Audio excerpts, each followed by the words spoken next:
Hello बच्चों, क्या हाल चाल। बढ़िया, मस्त, एकदम जबरदस्त।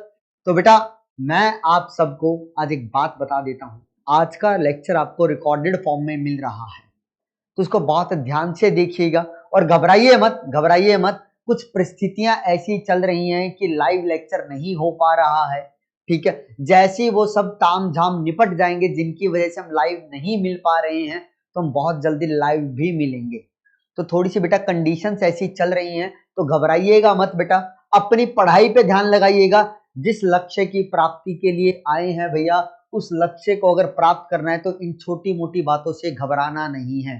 आपकी पढ़ाई पे कोई फर्क ना आए, इसीलिए आपको हम ये रिकॉर्डेड लेक्चर भी दे रहे हैं कि भैया लाइव नहीं हो पा रहा है तो कम से कम रिकॉर्डेड तो दिया जा सके बच्चों को, ताकि उनकी पढ़ाई में कोई भी हर्जाना ना हो। तो चलिए स्टार्ट करते हैं बेटा आज का लेक्चर। तो सबसे पहले मैं आपको यह बतला देता हूं कि भैया पिछले लेक्चर के अंदर हमने क्या पढ़ा था। ठीक है, तो भैया याद कीजिए, पिछले लेक्चर के अंदर हमने पढ़ा था भैया किसके बारे में? वाष्प दाब के बारे में। किसके बारे में पढ़ा था भैया?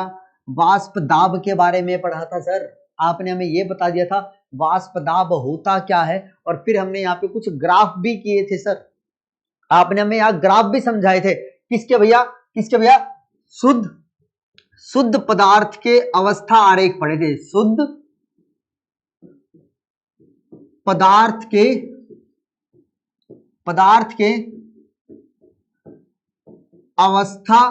अवस्था आरेख हमने पढ़े थे। और यहां पर भैया मैंने आपको बहुत सारी चीजें बताई भी थी कि भैया जल के लिए शुद्ध अवस्था आरेख कैसा दिखाई देता है, वहां तुम्हें क्या क्या चीजें पता होनी चाहिए। ठीक है, जल के अलावा जो दूसरे पदार्थ हैं, जो दूसरे द्रव हैं, उनकी हमने चर्चा की थी कि उनका आरेख कैसा दिखाई देगा और उसमें तुम्हें क्या क्या चीजें पता होनी चाहिए। ये सब चीजें हम कर चुके हैं। ठीक है, अब आगे बढ़ते हैं। अब आज की कहानी को आगे बढ़ाते हैं, और आज की कहानी जो हमारी घूमने वाली है भैया, वो किसके इर्द गिर्द घूमेगी? आप कहोगे सर आज हम पढ़ेंगे राउल्ट्स लॉ। क्या पढ़ेंगे बेटा? राउल्ट्स लॉ के बारे में पढ़ेंगे सर। तो ये राउल्ट भैया क्या थे, इन्होंने क्या कहा और इन्होंने कौन सा नियम दिया जिसका हमने नाम रखा राउल्ट का नियम। ठीक है, तो इसके नियम में क्या क्या बातें की गई, किसके लिए ये चीज हमें लगानी है, ये चीज समझेंगे। उस पे जाने से पहले भैया एक छोटी छोटी बातें समझो कुछ। ये छोटी बातें अगर तुम्हें समझ में आ गई ना बेटा, तो तुम्हारे लिए राउल्ट का नियम बड़ा आसान हो जाएगा। राउल्ट का नियम बड़ा आसान हो जाएगा भैया। एक पात्र लिया सर, हाँ जी सर, एक पात्र लिया। ये दूसरा पात्र है सर, ठीक है सर, दूसरा पात्र है। ये हमारे पास तीसरा पात्र है सर। चलो सर जी, बहुत बढ़िया, शानदार। अब क्या करते हैं सर, जो पहला पात्र है ना सर, उस पहले पात्र में हम एक द्रव लेते हैं। ठीक है सर, एक द्रव ले लिया आपने सर। ठीक है सर, ये लिया एक द्रव। दूसरे पात्र में भी हम एक द्रव लेते हैं सर, उसको मैं यहां पे इस तरीके से दिखा देता हूं। अब इसके अंदर कहानी सुनना। एक कहानी क्या है भैया? कहानी कुछ इस प्रकार से है कि भैया जो पहला पात्र है ना, ये पहला पात्र है। इस पहले पात्र के अंदर जो मैंने द्रव लिया है, उस द्रव को मैं बोल देता हूं भैया, ये मैंने ए लिक्विड लिया। क्या लिया भैया? ए लिक्विड लिया, ए द्रव लिया है। इसमें सिर्फ ए द्रव है, तो भैया ये ए द्रव कैसा है? यहाँ पे प्योर है। ये मैंने शुद्ध ए लिक्विड लिया, मतलब इसके अंदर किसी भी प्रकार की कोई मिलावट नहीं है भैया, एकदम शुद्ध प्योर ए द्रव लिया। इसको भैया हमने गर्म किया। ठीक है, इस द्रव को मैंने गर्म किया। सर गर्म करोगे तो इसका मतलब इस द्रव का वाष्पीकरण होगा। वाष्पीकरण होगा तो ये वाष्प बनाएगा। तो सर यहाँ पे एक साम्य अवस्था आ जाएगी। बोलो हाँ या ना? कहोगे सर आएगी। क्यों? पात्र बंद है सर, तो जो वाष्प बनेंगे वो वाष्प बाहर नहीं जा पाएंगे। तो कुछ देर के बाद वाष्पीकरण और जो मेरे वाष्प बने थे वो संघनन होने लगेंगे, और वाष्पीकरण और संघनन के बीच में क्या आ जाएगा? साम्य आएगा सर। और उस समय पर जो यहां पर वाष्प हमारे बने हैं, वो वाष्प जो क्या करेंगे बेटा? इस द्रव की सतह पर दाब लगाएंगे, उसको हम क्या बोलेंगे? वाष्प दाब बोलेंगे। क्या बोलेंगे? वाष्प दाब बोलेंगे। तो भैया यहां पे मैं क्या कहना चाह रहा हूं कि भैया जैसे ही हमने इसको गर्म किया तो यहाँ वाष्प बने, और वाष्प बनने के बाद यहाँ पे एक वाष्प दाब आएगा। उस वाष्प दाब को मैं क्या बोल देता हूं बेटा? पी नॉट ए बोल देता हूं। ये पी नॉट ए क्या बता रहा है बेटा? शुद्ध शुद्ध शुद्ध ए द्रव के वाष्प का दाब। तो पी नॉट ए, तो भैया अगर तुम्हारे पास कोई शुद्ध द्रव हो और उसका तुमसे वाष्प दाब पूछ ले तो उसके ऊपर हम नॉट लगा देते हैं, बिंदु लगा देते हैं।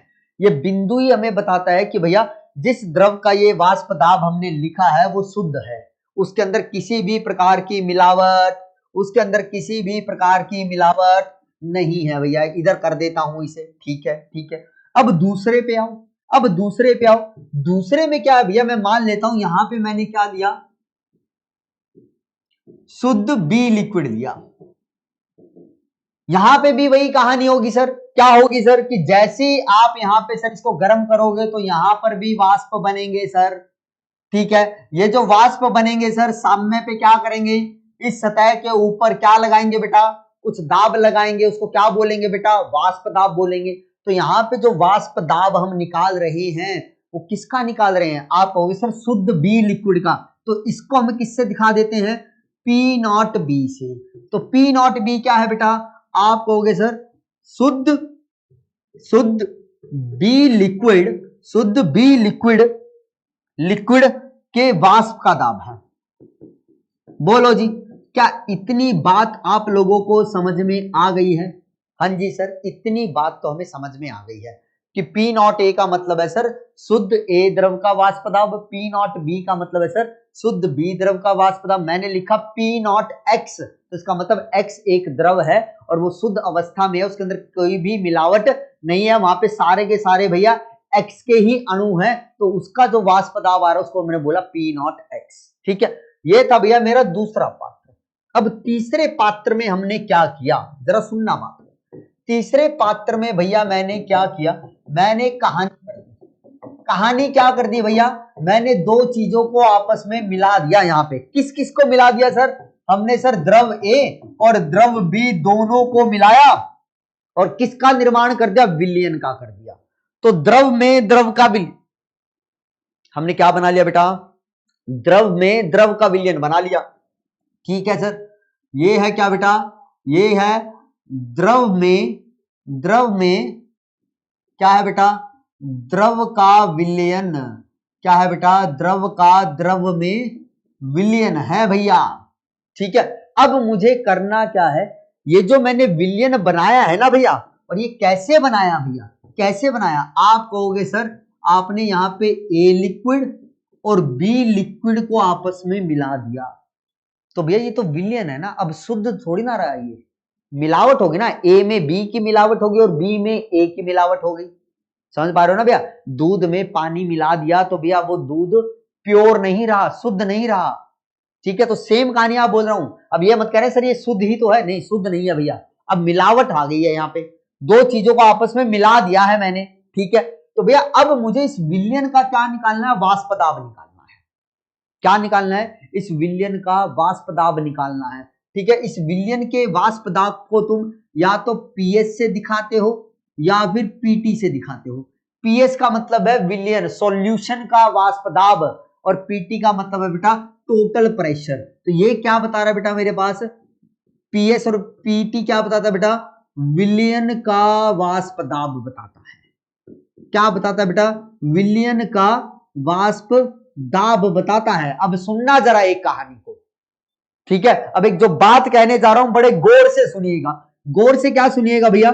कहानी कुछ ऐसे है कि भैया अब मान लो इस विलयन को मैं गर्म करूंगा, तो गर्म करने पे क्या होगा? आप कहोगे सर जैसे आप इसको गर्म करोगे तो यहां पे ए लिक्विड के भी क्या बनेंगे बेटा? वाष्प बनेंगे सर, ठीक है सर।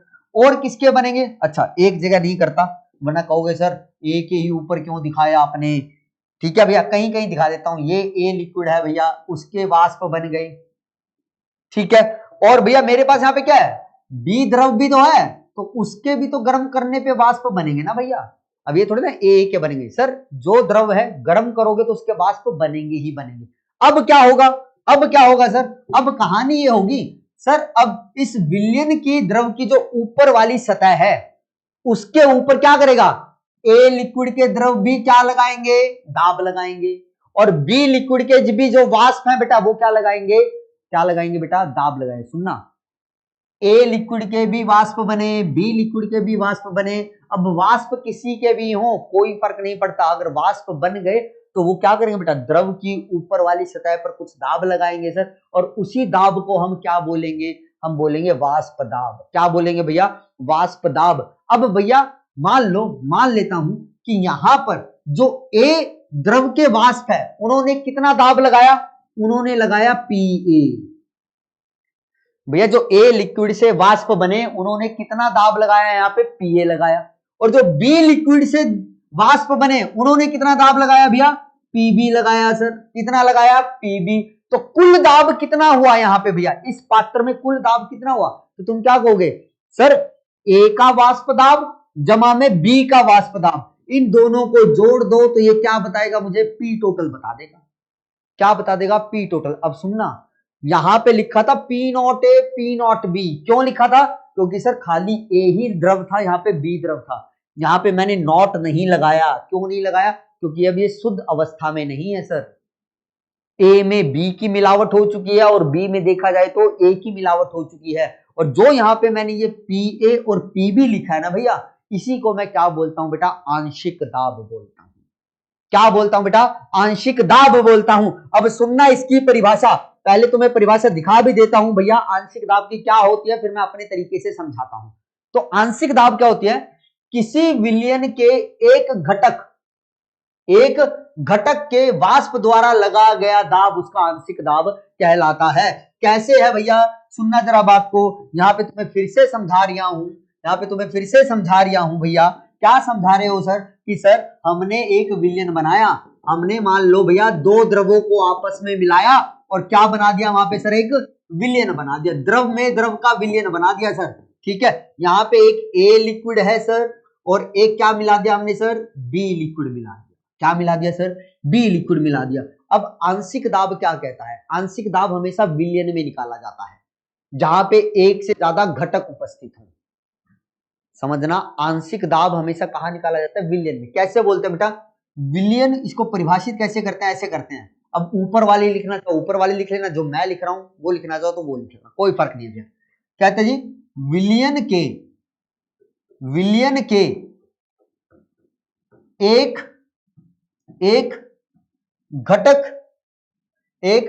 के वाष्प द्वारा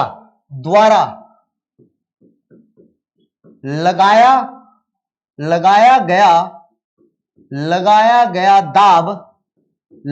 गया दाब क्या कहलाता है बेटा, लगाया गया दाब आंशिक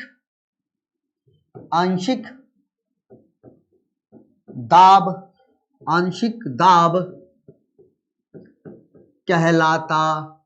कहलाता है। आंशिक दाब कहलाता है।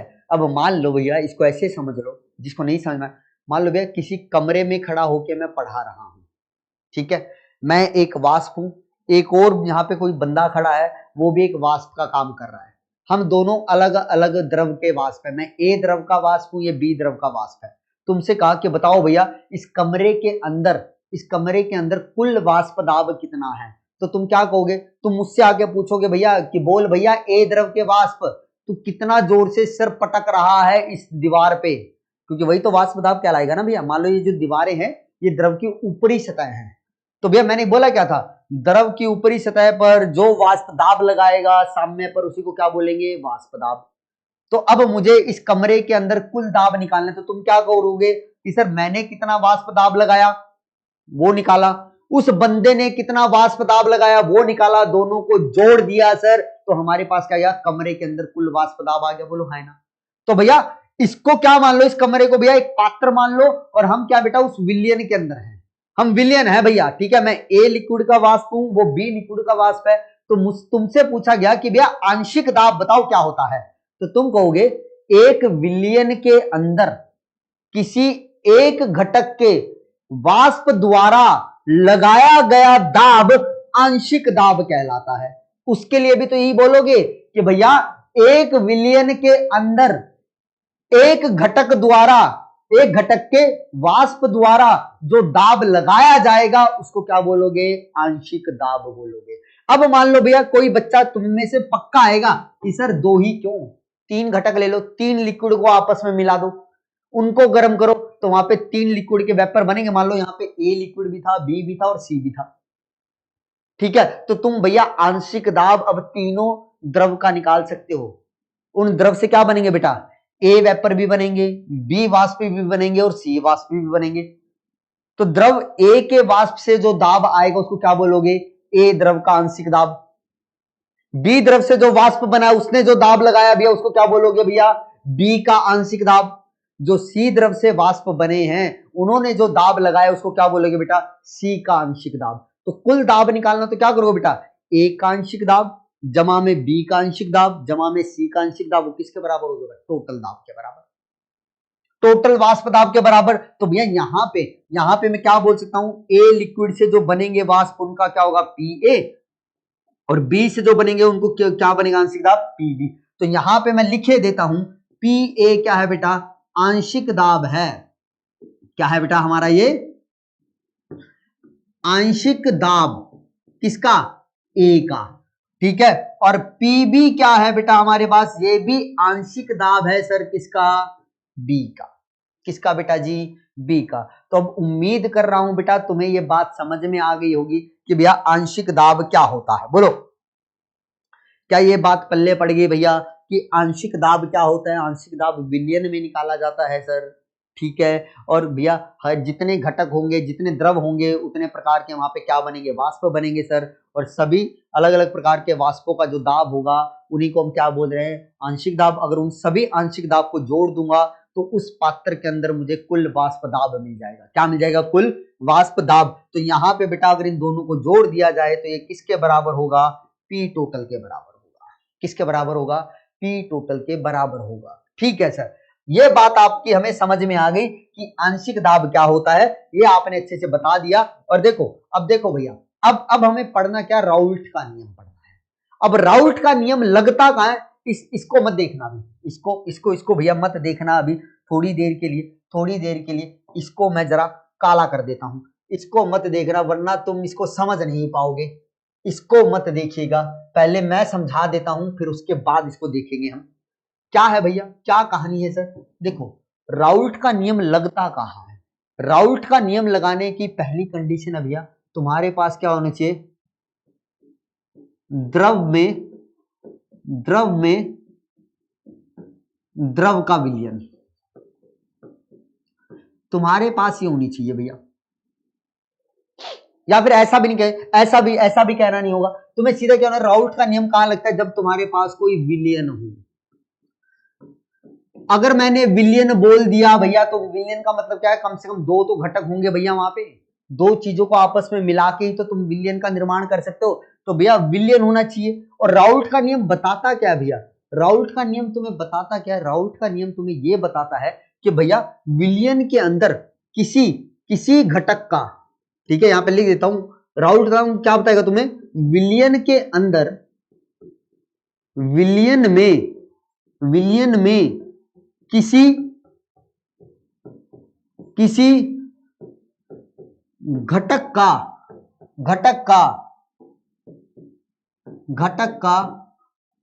आंशिक दाब कैसे निकालें? भैया आंशिक दाब को हमने परिभाषित तो कर लिया कि सर उसकी परिभाषा क्या होती है, लेकिन किसी घटक का अगर मुझे आंशिक दाब निकालना हो तो किस प्रकार से निकाला जा सकता है ये हमें देखना है।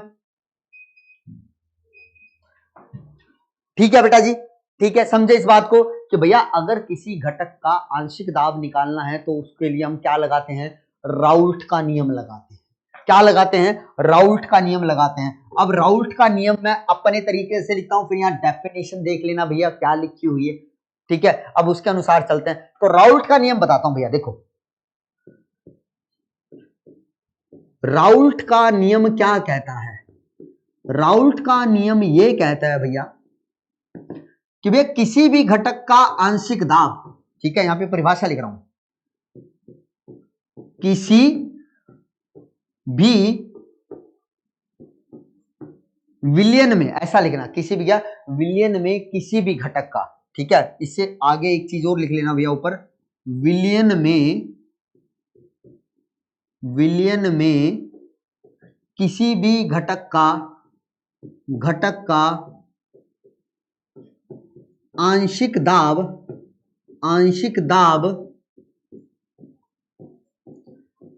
उसके आंशिक दाब उसके मतलब उस घटक के उसके विलियन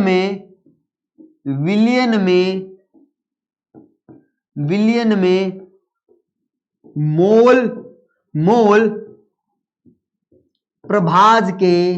मोल प्रभाज के समानुपाती होता है। ये है भैया राउल्ट का नियम। क्या कहता है राउल्ट का नियम भैया, कि भैया विलियन में किसी भी घटक का आंशिक दाब उसके मतलब उस घटक के विलियन में मोल प्रभाज के समानुपाती होता है।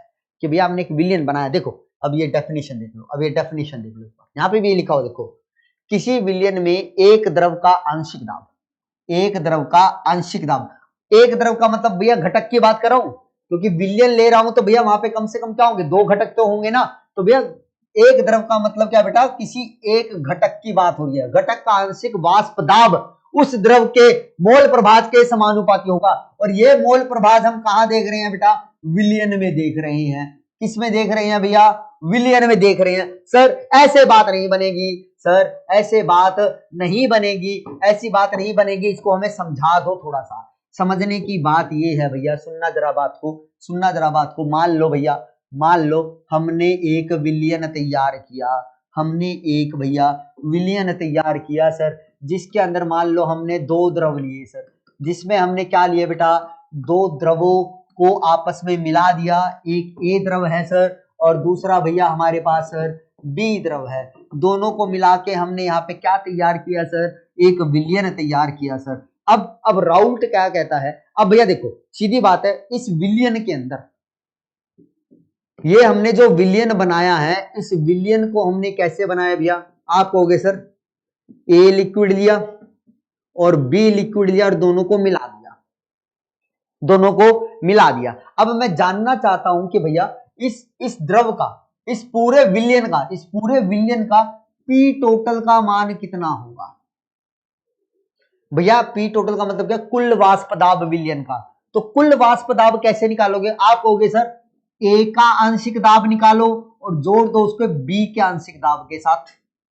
आप यही तो बोलोगे, बोलो हाँ ना भैया, ए का आंशिक दाब निकालो सर और उसको जोड़ दो किसके साथ, बी के आंशिक दाब के साथ जोड़ दो सर। अब कहानी क्या फंसती है कि सर ये ए और बी का आंशिक दाब हम निकाले कैसे, ठीक है ये तो बताओ। तो यहां पे आता है राउल्ट, यहां पे आया भैया राउल्ट भैया, तो ये ऐसे लिख रहा हूं भैया राउल्ट नियम। अब राउल्ट नियम क्या कहता है भैया, जरा सुनना। राउल्ट नियम के अनुसार किसी भी घटक का आंशिक दाब उस घटक के विलियन में उपस्थित मोल प्रभाज के समानुपाती होता है। तो मैं ये मानता हूं भैया, मैं ये एक और चीज मान के तुम्हें दे देता हूं कि तुम्हें ये भी पता है कि इस विलियन के अंदर, ठीक है यहां पे लिख देता हूं, इस विलियन के अंदर मान लिया ए के मोल प्रभाज कितने हैं, अरे लिखा हुआ, ए का मोल प्रभाज है XA और बी द्रव का मोल प्रभाज है XB। भैया मोल प्रभाज कैसे निकालते हैं तुम्हें आता है, ए का मोल प्रभाज निकालना तो कैसे करोगे सर, ए के मोल बटे में कुल मोल। बी का मोल प्रभाज निकालना तो कैसे निकालोगे सर, बी के मोल बटे में उसके कुल मोलों की संख्या। तो भैया या तो तुम्हें वो ए के मोल और बी के मोल पता है तब भी तो मोल प्रभाज निकाल सकते हो। तो राउल्ट के अनुसार क्या होगा, ए का आंशिक दाब समानुपाती होगा किसके भैया, किसके होगा भैया, ए द्रव के कितने मोल प्रभाज हैं विलियन के अंदर, ठीक है। और भैया इसी प्रकार से मैं लिख सकता हूं पीबी, ये भी किसके बराबर होगा, ये किसके समानुपाती होगा, XB के, ठीक है भैया। ये राउल्ट के अनुसार लिखा, क्योंकि राउल्ट ने यही तो कहा कि सर विलियन में किसी भी घटक का आंशिक दाब उसके विलियन में मोल प्रभाज के समानुपाती होता है। तो भैया ये जो मोल प्रभाज है बस तुम्हें याद क्या रखना है, ये जो हम यहाँ पे मोल प्रभाज ले रहे हैं ना बेटा, ये मोल प्रभाज किसके अंदर है हमारे पास? विलयन के अंदर है। किसमें है? विलयन के अंदर है सर। और ये जो आंशिक दाब हम बोल रहे हैं ना सर, ये किसका है? ऊपर भैया इसके क्या बनेंगे? आप कहोगे सर ऊपर क्या बनेंगे यहाँ पे हमारे पास? आप कहोगे सर वाष्प बनेंगे। और उन्हीं वाष्प का तो हम यहाँ पे क्या निकाल रहे हैं? दाब निकाल रहे हैं सर। ए वाष्प के जो दाब होंगे उसको क्या बोलेंगे? एकांशिक दाब। बी वाष्पों का जो वाष्प दाब होगा सर उसको क्या बोलेंगे? बी द्रव का आंशिक दाब बोलेंगे। क्या ये बात पल्ले पड़ती है? हाँ सर पल्ले पड़ती है। ठीक है सर। ऊपर भैया क्या है मेरे पास? वाष्प है, तो उसी की तो बात कर रहे हैं, एक आंशिक दाब बी का आंशिक। अब बताओ भैया इस साइन को हटाना हो तो यहाँ पे कोई ना कोई कांस्टेंट लगाना पड़ेगा, तो वो कांस्टेंट क्या हुआ भैया? पी नॉट ए एक्स ए। और यहां पे इसको हटाना तो क्या बनेगा बेटा? पी बी किसके बराबर हो जाएगा? P naught B X B के। P naught B X B के। ये बड़ा इंपॉर्टेंट है भैया तुम्हारे लिए, ये बड़ा इंपॉर्टेंट है। अब देखो यहां से एक और तुम स्टेटमेंट लिख सकते हो, एक और परिभाषा लिख सकते हो राउल्ट के नियम की। क्या लिख सकते हो? यहां पे लिख रहा हूं, राउल्ट के अनुसार, देखना राउल्ट के अनुसार, अनुसार क्या है भैया? राउल्ट के अनुसार कि भैया किसी भी घटक का, ठीक है, विलयन में, विलयन में, विलयन में किसी भी घटक का, किसी भी घटक का क्या बेटा? आंशिक दाब। किसी भी घटक का आंशिक दाब, आंशिक दाब उसके उसके उसके शुद्ध अवस्था, शुद्ध अवस्था के वाष्प दाब, वाष्प दाब गुणा में, गुणा में, गुणा में विलयन में, विलयन में मौजूद, विलयन में मौजूद मोल प्रभाज, मोल प्रभाज, यहां पे लिख रहा हूं, जगह कम रहेगी, मोल प्रभाज के बराबर, बराबर होता है।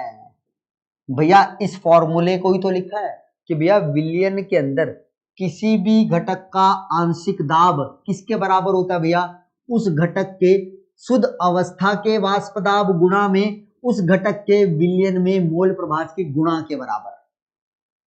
सेम कहानी यहाँ पे, किसी भी विलयन में किसी भी घटक का आंशिक दाब किसके बराबर होगा सर? जिस घटक का मैं आंशिक दाब निकालना चाहता हूं सर उसका मुझे शुद्ध अवस्था में दाब पता हो, वाष्प दाब, और उसको गुणा कर दो किससे सर? उसके मोल प्रभाज से। और वो मोल प्रभाज कहां देखनी है बेटा तुम्हें? विलयन में देखनी है।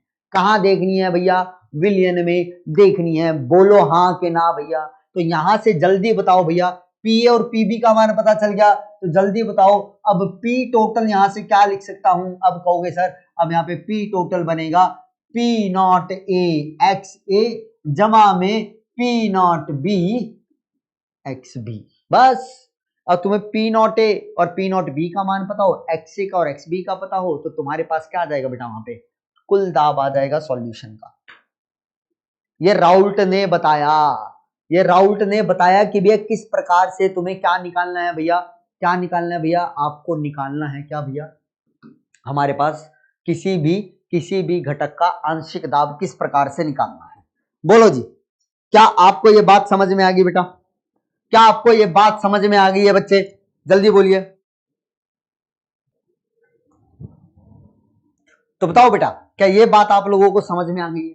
ठीक है, ये बात आप लोगों को समझ में आ गई है तो मैं आगे बढ़ता हूं भैया, आगे बढ़ता हूं। और आगे जब हम बढ़ते हैं ना तो भैया मैं आपको अब एक चीज बताता हूं। यहाँ पे देखिए देखिए देखिए, समझिएगा, जरा समझिएगा, ध्यान से सुनिएगा। अब इस फॉर्मूले को थोड़ा सा बदलने वाला हूं, इस फॉर्मूले को थोड़ा सा मतलब और मैथ्स लगाऊंगा भैया। अब मैथ्स तुम्हें आती है, अब तुम्हें मैथ्स आती है। मान लो, मान लो यहाँ पे एक विलियन है सर, ठीक है सर, हमने मान लिया, आपने कहा तो हमने मान लिया। इस विलियन में क्या है सर, ए लिक्विड भी है सर और बी लिक्विड भी है, दोनों लिक्विड बैठे हुए हैं सर। मान लिया इस ए लिक्विड के भैया यहाँ पे मोल प्रभाज कितने हैं, एक्स है सर। बी लिक्विड के मोल प्रभाज कितने हैं सर, एक्स भी है, दिखाई दे रहे हैं ना, ये कितने हैं बेटा, एक्स भी है। अब सर जब इसको गर्म करोगे, जब इसको आप गर्म करोगे तो क्या बनेगा सर, ऊपर वाष्प बनेंगे। इस विलियन के क्या बनेंगे, जो भी द्रव वाले घटक हैं वो क्या बनाएंगे सर, वाष्प बनाएंगे सर, ऊपर वाष्प बन गए सर, ये लो सर, ठीक है सर। अब इन वाष्प द्वारा कितना वाष्प दाब लगेगा वो तुम्हें निकालना है, तो तुम क्या करो सर, पी टोटल निकालना है। तो पी टोटल निकालने के लिए क्या चाहिए तुम्हें सर, ए का आंशिक दाब, बी का आंशिक दाब, दोनों को जोड़ दो सर, तो पी टोटल आ जाएगा। लेकिन एक बात बताओ भैया, ऊपर जब वाष्प बनेंगे, बहुत ढंग से सुनना, ऊपर जब वाष्प बनेंगे, ठीक है, तो वाष्प किस किस के बनेंगे, आपको सर ए द्रव भी वाष्प की फॉर्म में ऊपर जाएगा और बी द्रव भी जाएगा। तो मतलब क्या हो बेटा, ऊपर जो ए वाष्प बने उसके कुछ ना कुछ मोल होंगे वहां पे भैया, कुछ ना कुछ। अगर ऊपर ए वाष्प की फॉर्म में जा रहा है, अगर ए द्रव वाष्प बना रहा है तो इसका मतलब क्या है, वाष्प जो ए के वाष्प होंगे उसके कुछ ना कुछ मोल होंगे ऊपर। ऐसी बेटा बी द्रव भी तो वाष्प बना के ऊपर गया है, तो वाष्प अवस्था में बी के भी क्या होंगे, कुछ ना कुछ मोल होंगे। भैया तुमने तो यहाँ पे मैं कहता हूं ए लिक्विड और बी लिक्विड लिया था ना, तुमने तो ए लिक्विड के कुछ मोल लिए, बी लिक्विड के कुछ मोल लिए। अब मान लिया भैया उन कुछ मोलों में से, मान लो मैंने 10 मोल जल लिया था, उसको गर्म किया, तो 10 में से मान लिया 2 मोल जल कहां चला गया, वाष्प अवस्था में, तो नीचे कितना जल बचा, तो तुम कहोगे सर नीचे तो बचा है 8 मोल और ऊपर वाष्प कितने मोल है, अब कहोगे 2 मोल। तो यहां पे भी तो वही कह रहा हूं भैया, नीचे से मतलब द्रव से जब ये वाष्प अवस्था में गए, तो वाष्प अवस्था में भी तो कुछ ना कुछ मोलों की संख्या होगी भैया। ए वाष्प होंगे जो उनके कुछ मोल होंगे, बी जो वाष्प होंगे उनके कुछ मोल होंगे। अगर तुम्हें क्या पता है, वाष्प अवस्था में भी मोल पता है, तो तुम वाष्प अवस्था में क्या मोल प्रभाज नहीं निकाल सकते, निकाल सकते हो। अगर मान लो वाष्प अवस्था में ए का मोल प्रभाज मुझे निकालना है, वाष्प अवस्था में अगर मुझे ए का मोल प्रभाज निकालना है, तो क्या कहोगे सर, वाष्प अवस्था में ए के मोल देखो और उसको भाग दे दो वाष्प अवस्था में जितने कुल मोल हैं, तो वो क्या आ जाएगा बेटा, ए के वाष्पों का मोल प्रभाज आ जाएगा। बी का अगर मुझे वाष्प अवस्था में मोल प्रभाज निकालना है, तो सेम कहानी वहां करोगे। तो मैं यहाँ पे सीधा सीधा बोलता हूं भैया, सीधा सीधा ये बोलता हूं कि सर यहाँ पे आप सीधा ये बोलिए ना कि वाष्प अवस्था के अंदर ए का मोल प्रभाज मैंने वाई ए मान लिया और बी का कितना मान लिया, वाई बी मान लिया। तो यहां पे सबसे पहली बात क्या याद रखनी है कि अगर कहीं पे लिखा हो इस तरीके से एक्स और एक्स बी, तो तुम्हें पता है कि सर ये मोल प्रभाज है, लेकिन ये मोल प्रभाज हम कहां देख रहे हैं बेटा, ये मोल प्रभाज हम कहां देख रहे हैं, ये मोल प्रभाज सर हम विलियन में देख रहे हैं। ये विलियन में है मोल प्रभाज, मतलब द्रव अवस्था में, मतलब जो विलियन बना है उसके अंदर है सर। लेकिन सर जो यहां पे हमने क्या लिखा है, जो यहां पे हमने क्या लिखा है बेटा, वाई ए और वाई बी लिखा है, ये भी मेरा मोल प्रभाज है, ये भी मेरा मोल प्रभाज है। तो ये जो मोल प्रभाज हमने लिखा है ये किस अवस्था में, ये मोल प्रभाज है सर वाष्प अवस्था में। किसमें है सर, वाष्प अवस्था में। क्योंकि भैया अब यहां से न्यूमेरिकल बनेंगे तुम्हारे पास, अब यहां से क्या बनेंगे भैया तुम्हारे पास न्यूमेरिकल्स बनेंगे। तो आपको इन बातों का ध्यान रखना है कि भैया विलियन के अंदर मोल प्रभाज तुम एक्स से एक्स बी से दिखाते हो, अगर तुम्हें वाष्प अवस्था में दिखाना है या गैसीय अवस्था में दिखाना है तो किससे दिखाओगे, वाई ए और वाई बी से दिखाओगे। क्या ये बात समझ में आई भैया, हाँ सर समझ में आ गई। तो अब यहाँ पे देखो भैया, छोटी छोटी लेकिन बढ़िया बढ़िया बातें मैं तुम्हें बताता हूं, थोड़ी सी 11वीं की बातें भी आएंगी, पता हो तो ठीक, वरना जैसे बता रहा हूं भैया वैसे याद जरूर रखना, वैसे याद जरूर रखना भैया, ठीक है। तो चलो देखो देखो, सबसे पहले लिखता हूं बेटा मैं क्या, राउल्ट के अकॉर्डिंग, राउल्ट के अनुसार, क्या बोलो भैया, राउल्ट के अनुसार अगर इस विलियन का मुझे क्या निकालना हो, कुल वाष्प दाब निकालना हो, तो वो किसके बराबर होगा, तुम कहोगे सर पीटी बराबर होगा किसके, पीए प्लस पीबी के, और पीए यहां किसके बराबर होगा, आप कहोगे सर ए घटक का शुद्ध वाष्प अवस्था का, और गुणा में क्या किया बेटा हमने, मोल प्रभाज कर दिया, कौन सा भैया, विलियन के अंदर जो है। ठीक है। ऐसे ही पीबी लिखूंगा तो किसके बराबर होगा सर, उसकी शुद्ध अवस्था का वाष्प दाब गुना में सर एक्सबी, और ये एक्सबी क्या बेटा, मोल प्रभाजक किसमें, विलयन अवस्था में। किसमें भैया, विलयन अवस्था में। अब जरा बात आती है, अब जरा बात आती है कि सर ये जो वाष्प बने ना, सुनना जरा बात, इस वाष्प के अंदर भी अगर मुझे क्या निकालना हो बेटा, मोल प्रभाज का मान निकालना हो, जैसे मान लो यहाँ पे एक्सए का मान निकालूंगा तो क्या आएगा, तुम कहोगे सर पी, जैसे यहाँ पे क्या है, पी टोटल पीए प्लस पीबी आया, क्या है बेटा, पी टोटल पीए प्लस पीबी। ये किसका पी टोटल निकाला बेटा, इस द्रव के ऊपर जितना दाब लग रहा है वो निकाला है मैंने, इस द्रव के ऊपर जितना वाष्प दाब लग रहा है उसको मैं पी टोटल बोल रहा हूं। और ये किसके साथ निकाला सर, सर ये हमने निकाला पी नोटे और जो विलयन के अंदर मोल प्रभाज है उसके साथ निकाला। अब कोई तुम्हें ये आके कहे कि भैया पी टोटल तो निकालो, अभी यहां पे कहानी कर रहा हूं कि भैया तुम पी टोटल तो निकालो लेकिन मोल प्रभाज कौन सी इस्तेमाल करो, जो वाष्प अवस्था में है, मतलब जो गैसीय अवस्था में मोल प्रभाज है ना उसका इस्तेमाल करते हुए यहां पे पी टोटल निकालो। तो अब तुम्हें सोचना पड़ेगा कि सर ये तो आपने बताया था कि विलयन में अगर तुम्हें मोल प्रभाज पता है और तुम्हें उस घटक के शुद्ध अवस्था का वाष्प दाब पता है तो तुम निकाल दोगे पी टोटल, क्योंकि फॉर्मूला पता है, राउल्ट के अनुसार निकाल दोगे। लेकिन अब कहानी घुमा रहा है, क्या कह रहे हैं कि भैया अब ये वाली मोल प्रभाज इस्तेमाल नहीं करनी है तुम्हें पी टोटल निकालने के लिए, ऊपर वाली करनी है। तो कैसे करो, तो यहां पे काम में आता है भैया तुम्हारा एक नियम जो तुम 11वीं में पढ़ते हो, जिसको बोलते हैं डाल्टन्स का नियम। ये डाल्टन का नियम जो होता है ये तुम्हें कुल दाब निकालने में मदद करता है। कोई गैसीय मिश्रण लिया तुमने, सुनना जरा बात को, बता रहा हूं डाल्टन का नियम क्या होता है।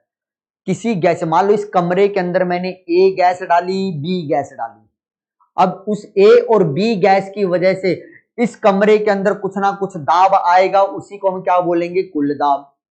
क्या बोलेंगे, कुल दाब। समझना इस बात को, अब कोई लिक्विड नहीं है, मैं क्या बोल रहा हूं भैया कि भैया मैंने इसके अंदर क्या किया, मैंने इसके अंदर क्या किया भैया, यहां पे एक ए गैस डाली, बी गैस डाली, दोनों से एक मिश्रण तैयार हुआ। अब मैंने कहा बताओ भैया इस गैसीय मिश्रण का कुल दाब कितना होगा, तो कैसे निकालोगे, तुम कहोगे सर ए गैस ने जितना दाब लगाया उस मिश्रण में, बी गैस ने जितना दाब लगाया उस मिश्रण में, दोनों को जोड़ दो तो उस गैसीय मिश्रण का क्या आ जाएगा, कुल दाब आ जाएगा। क्या आ जाएगा, कुल दाब। अब कहोगे सर उस मिश्रण के अंदर दो गैसें ले लो आप, ए और बी, तो ए गैस का दाब निकालने का मतलब उसका आंशिक दाब निकालो। भैया मिश्रण में जब भी किसी एक घटक का दाब निकालोगे ना तो उसका आंशिक दाब कहलाता है।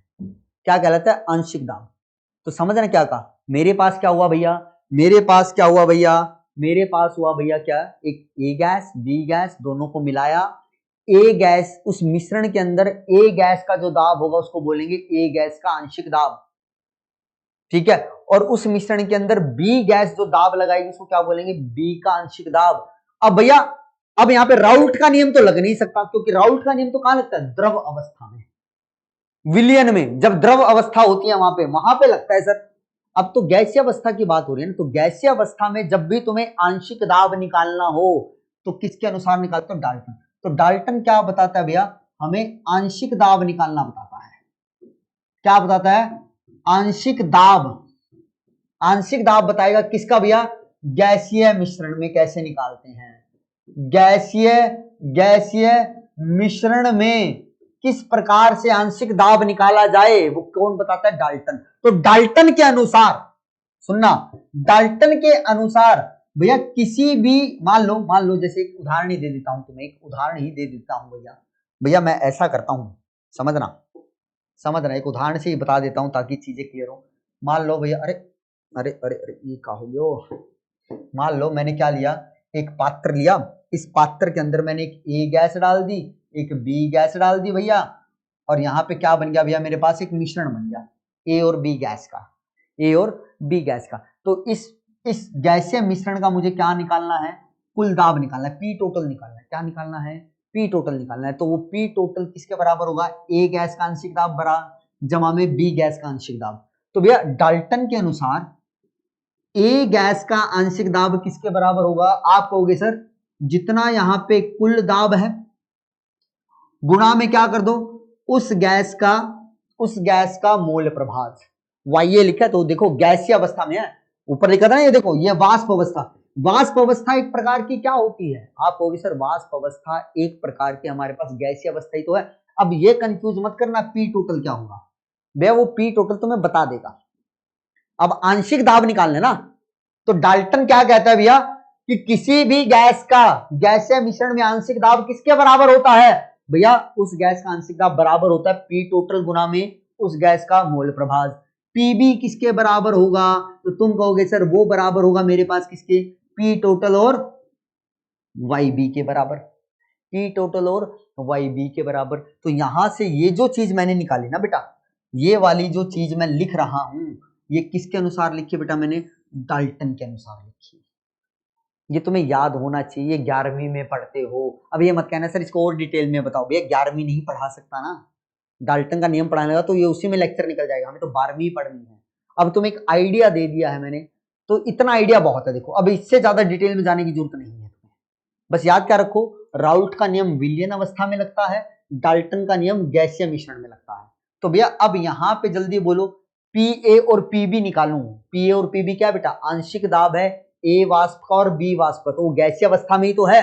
तो यहाँ पे अगर मैं क्या निकालता हूं, पी ए और पीबी निकालूं, तो देखो यहां से निकाल रहा हूं, पी ए किसके बराबर आएगा, तुम कहोगे सर पी टोटल इंटू में वाई ए, और यहां से पीबी निकालूं तो किसके बराबर आएगा, तुम कहोगे sir P total Y B.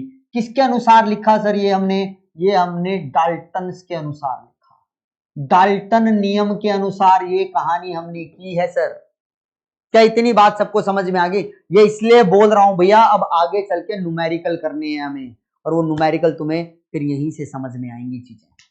बोलो हाँ के ना, ठीक है। आगे बढ़ता हूं भैया, आगे बढ़ता हूं, और आगे बढ़ के मैं तुम्हें चीजें बताता हूं यहाँ पे क्या कहानी चल रही है अभी। देखो अब लिख रहा हूं यहाँ पे भैया, राउल्ट के अनुसार, फिर से लिख रहा हूं, राउल्ट के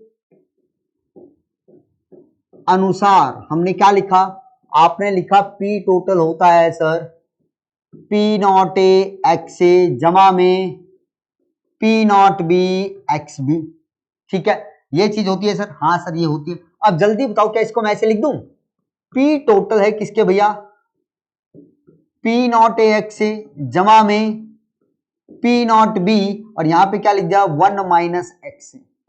बेटा एक्स बी किसके बराबर होता है, 1 माइनस एक्स ए। क्यों होता है सर, क्योंकि सर ये आपने हमें बताया, इधर लिख रहा हूं कि सर जितने भी मोल प्रभाज उन सबको जोड़ दोगे तो उनका अधिकतम मान कितना आता है सर, 1 आता है। तो यहां से एक्स बी अगर निकालूंगा तो वो क्या आएगा सर, 1 माइनस एक्स ए तो आएगा, बोलो है ना। तो बस मैंने किया क्या, एक्स बी की जगह एक्स ए रख दिया, एक्स बी की जगह एक्स ए रख दिया। तो यहां से अब इसको भैया फिर मैथ लगा रहा हूं, अब आगे मैथ ही कर रहा हूं भैया, कुछ नहीं कर रहा, ठीक है, समझने की कोशिश करना।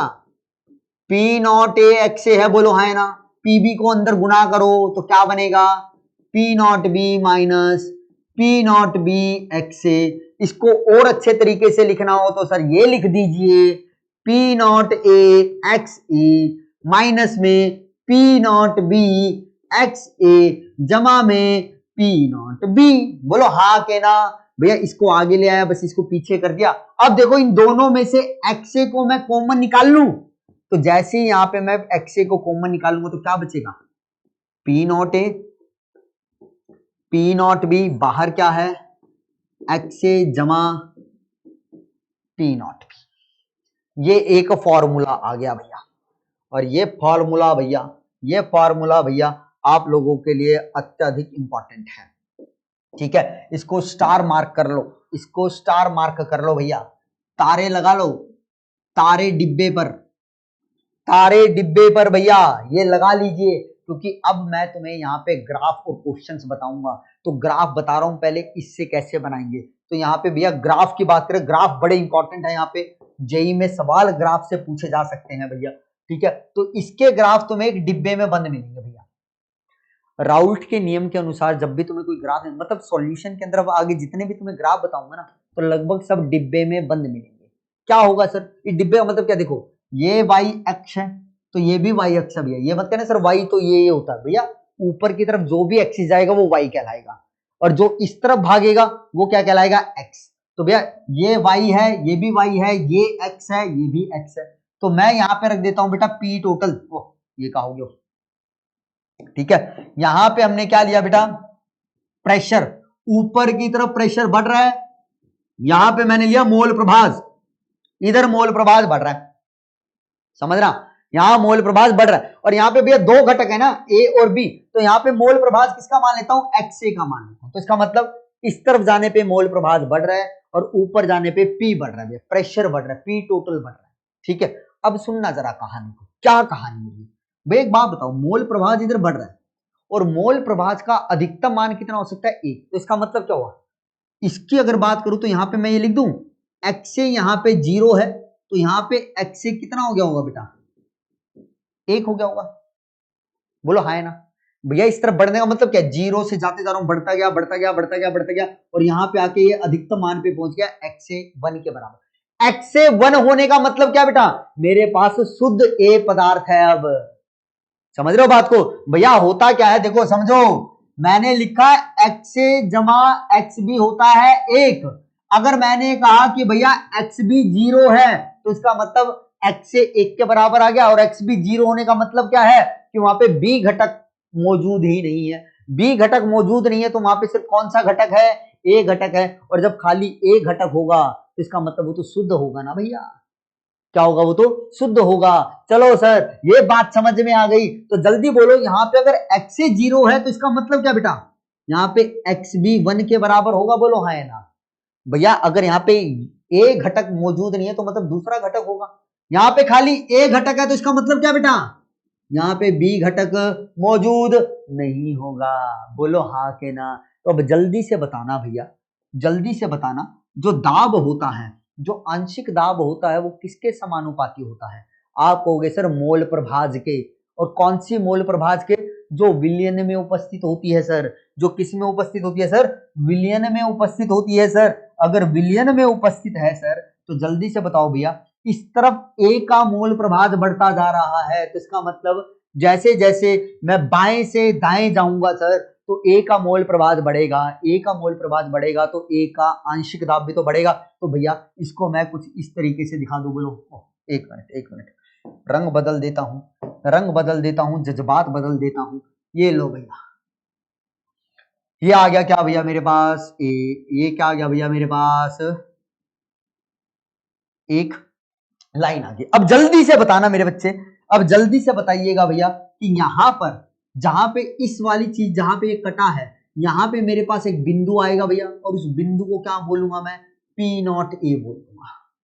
क्यों बोला सर P0A, क्योंकि सर इस एक्सिस के ऊपर तो सिर्फ XA मौजूद है ना सर, XB तो 0 है, तो जब खाली XA होगा उस टाइम पे आंशिक दाब को तुम क्या बोलोगे भैया, सर P0A ही बोलेंगे, क्योंकि वो शुद्ध A का दाब बन चुका है, बोलो हाँ ना भैया, क्या बन चुका, शुद्ध A का दाब। अब जरा इसको मैं ऐसे दिखा दूं, अब जरा क्या मैं इसको ऐसे दिखा दूं, अब एक बार जरा इस ग्राफ को यहां से यहां पढ़ो, तो क्या हो रहा है बेटा, B 0 से 1 होता जा रहा है, तो इसका मतलब यहां पे B घटक का वाष्प दाब इस तरीके से बढ़ेगा, ये बढ़ गया सर, ये बढ़ गया सर, तो इधर से इधर की तरफ आते हुए B का दाब बढ़ रहा है, तो सर यहां पर भी एक बिंदु आया, और यहां पर भी हमने इसको क्या लिख दिया, P0B लिख दिया। क्यों लिख दिया सर, क्योंकि यहाँ पे B ही मौजूद है, A तो है ही नहीं, A तो है ही नहीं। अब तुम्हारे दिमाग में सवाल क्या आएगा, सर इस P0A को ऊपर क्यों दिखाया, इस P0B को नीचे क्यों दिया, तुम उल्टा भी कर सकते हो, इसका मतलब क्या है ये जानना बेटा। P0A ऊपर दिखाने का मतलब क्या है कि शुद्ध A का वाष्प दाब अधिक है किसकी तुलना में, B की तुलना में, बस इतना ही तो है। तुमने दो घटक लिए, दो द्रव लिए, अब यह हो सकता है ना दो द्रव का क्या हो बेटा मेरे पास वाष्प दाब समान हो, या फिर ये भी तो हो सकता है A द्रव का वाष्प दाब ज्यादा हो, शुद्ध B का वाष्प दाब कम हो, ये भी तो हो सकता है शुद्ध B का वाष्प दाब ज्यादा हो और शुद्ध A का वाष्प दाब कम हो, समझ पा रहे हो। तो यहाँ पे मैंने मान लिया है कि शुद्ध A का वाष्प दाब अधिक था तो इसलिए ये ऊपर आ गया, शुद्ध B का वाष्प दाब कम था तो ये नीचे आ गया। अब जरूरी भी नहीं है यहाँ पे मैंने X से लिया तुम X भी ले लो, बस ये चीजें उल्टी हो जाएंगी ना, ये चीजें पलट दो और ये चीजें पलट दोगे तुम, यही तो होगा ज्यादा से ज्यादा, ठीक है। और भैया अब तुम्हें यहाँ पे कहोगे सर आप कैसी बातें कर रहे हो, हमें तो P टोटल निकालना था, तो भैया अब यहाँ पे P टोटल निकालने के लिए तुम्हें कुछ नहीं करना, इन दोनों रेखाओं को आपस में मिला डालो, इन दोनों रेखाओं को आपस में सर मिला डालो, तो ये जो आपने रेखा बनाई है सर एकदम सीधी सीधी, ये हमें क्या बताएगी, पी टोटल। तो ये जो रेखा है ये है पी टोटल की, ये किसके बराबर होगा, पी ए प्लस पीबी के बराबर होगा, पी ए प्लस पीबी के बराबर होगा सर। क्या ये बात पल्ले पड़ी, बोलो हाँ ना भैया। तो ये ग्राफ समझ में आया तुम्हें क्या है, किस तरीके से बना हुआ है। इस ग्राफ से तुम क्या क्या पता लगा सकते हो। अगर तुमसे पी टोटल पूछे तो भैया पी टोटल वाली रेखा ये है। अगर मान लो पी नोट ए ऊपर दिखा रखा हो, पी नोट बी नीचे दिखा रखा हो, तुम्हें यहां से क्या पता चला कि सर ए घटक है वो अधिक वाष्पशील है, अधिक वाष्पशील का मतलब ज्यादा वाष्प बनाएगा, और बी घटक क्या है, कम वाष्पशील है, कम वाष्प बनाएगा। ज्यादा वाष्प बना रहा है इसीलिए इसका वाष्प दाब अधिक आ गया, किसकी तुलना में, बी की तुलना में सर। क्या ये बात आपको समझ में आई भैया, क्या ये बात आपको समझ में आई। तो देखो इसको मैं अब समझा भी देता हूं फॉर्मूले से। अब जल्दी बताओ, एक्सए को जीरो रखो। अब बताओ एक्सए को जीरो रखूंगा तो ये पूरा क्या हो जाएगा, जीरो हो जाएगा। उस टाइम पे पीटी किसके बराबर आएगा, पी नॉट बी। तो देखो एक्सए जब जीरो है तो पीटी का मान किसके बराबर है, पी नॉट बी के बराबर है सर। तब पीटी, ये पीटी तो रखा था हमने, तो पीटी किसके बराबर हुआ सर, पी नॉट बी। जब एक्सए को जीरो कर देते हो पूरी टर्म जीरो होगी भैया, तब पी नॉट बी ही तो बराबर आया। अब कोई कहे नहीं सर अब क्या करो, एक्स बी को जीरो करो। अब नहीं, एक्सए को क्या किया जीरो, अब एक्सए को वन कर दो। अब जल्दी बताओ, एक्सए को वन किया तो एक्सए को वन करो तो क्या आएगा, पी नॉट ए माइनस पी नॉट बी, ये तो वन हो गया, प्लस पी नॉट बी।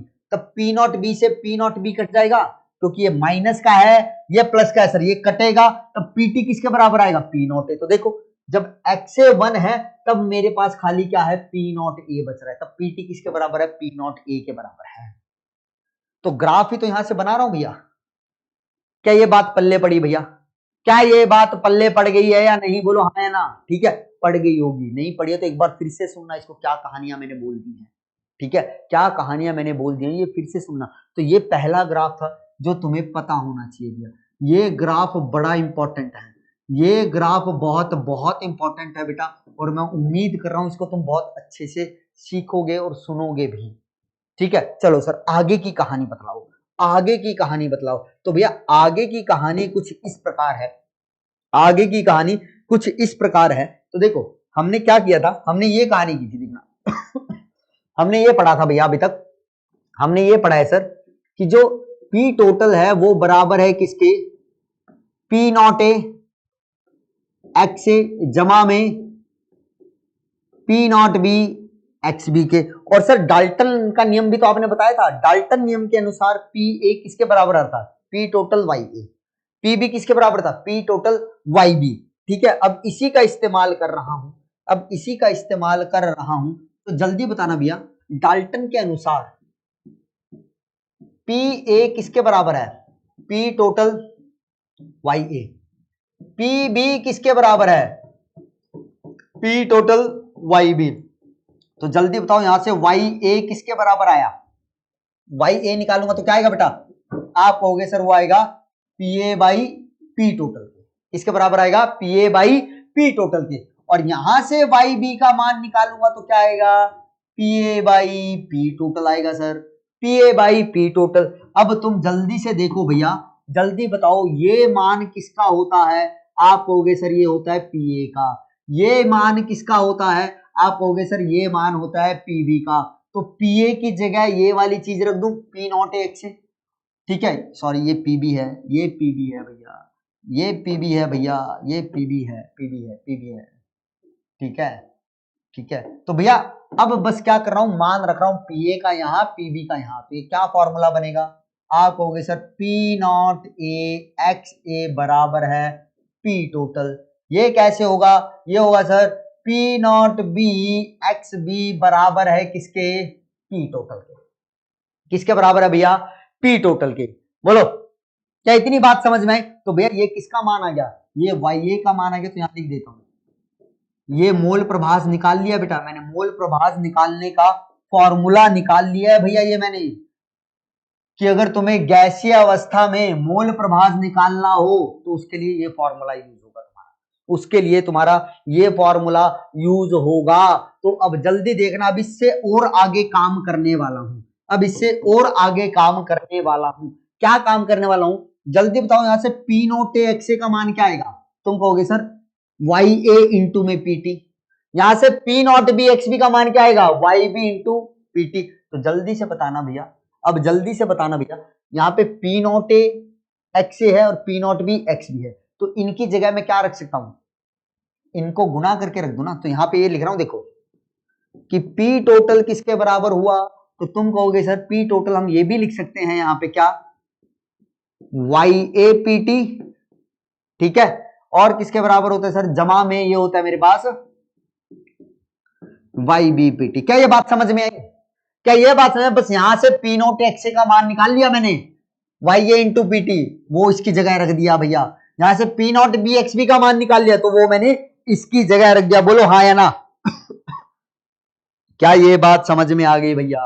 बोलो जी, क्या ये बात समझ में आ गई? हाँ सर समझ में तो आ गई है, समझ में आई ना? बोलो ठीक है ठीक है ठीक है। तो भैया अगर कभी भी, अब देखो भैया होता क्या है, अब होता क्या है, अब तुम्हें क्या करना है, तुम्हें ना एक रिलेशन निकालना है जो सिर्फ किसके मध्य में है? पी टोटल वाई ए और वाई बी के मध्य में। अब मान लो भैया मुझे पी टोटल निकालना हो तो कैसे निकालोगे? इस फॉर्मूले से तो नहीं निकलेगा, क्योंकि देखो यहाँ पे पी टोटल आ गया, यहाँ पे पी टोटल आ गया, यहाँ पे पी टोटल आ गया, यही तो चीज निकालने, और ये दोनों जगह आ रही है भैया हमारे पास। तो हमें वाई और वाई बी का मान दे दे, ठीक है, मतलब मोल प्रभाज का मान दे दे किसके अंदर? गैसीय अवस्था के अंदर। कहेगी भैया अब कुल दाब निकाल के दिखाओ, तो कैसे करो? तो ये फॉर्मूला तो काम आएगा नहीं। अब इस फॉर्मूले को मुझे बदलना पड़ेगा। अब देखो मैथ्स है, मैं फिर कह रहा हूं तुम्हें ये डेरिवेशन समझ में आया ना तुमसे ये डेरिवेशन पूछी जाएगी बोर्ड एग्जाम्स में, तुम सोचो बोर्ड में आएगी ना भैया, बोर्ड का तो कोई लेना देना ही नहीं है इनसे ना जेई में, बस तुम्हें फॉर्मूला पता होना चाहिए। डेरिवेशन इसलिए बता रहा हूं ताकि फॉर्मूला रटना ना पड़े, तुम निकाल सको,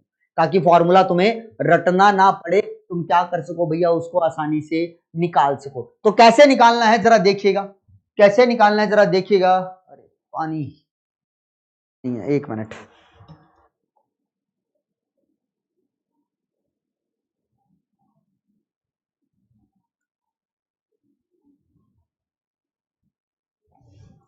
चलिए देखिएगा बेटा, क्या आवाज आ रही है ना मेरी?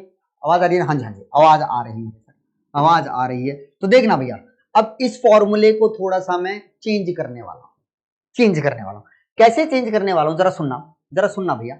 एक बार इसको हटा देता हूं थोड़ी देर के लिए, क्योंकि ये काम का नहीं है, किताबों में तुम्हें लिखा दिखेगा, ये दिखाई देगा, लेकिन काम का नहीं। कैसे कर रहा हूं देखना, इस वाली चीज को देखना, इस वाली चीज को क्या लिखा भैया?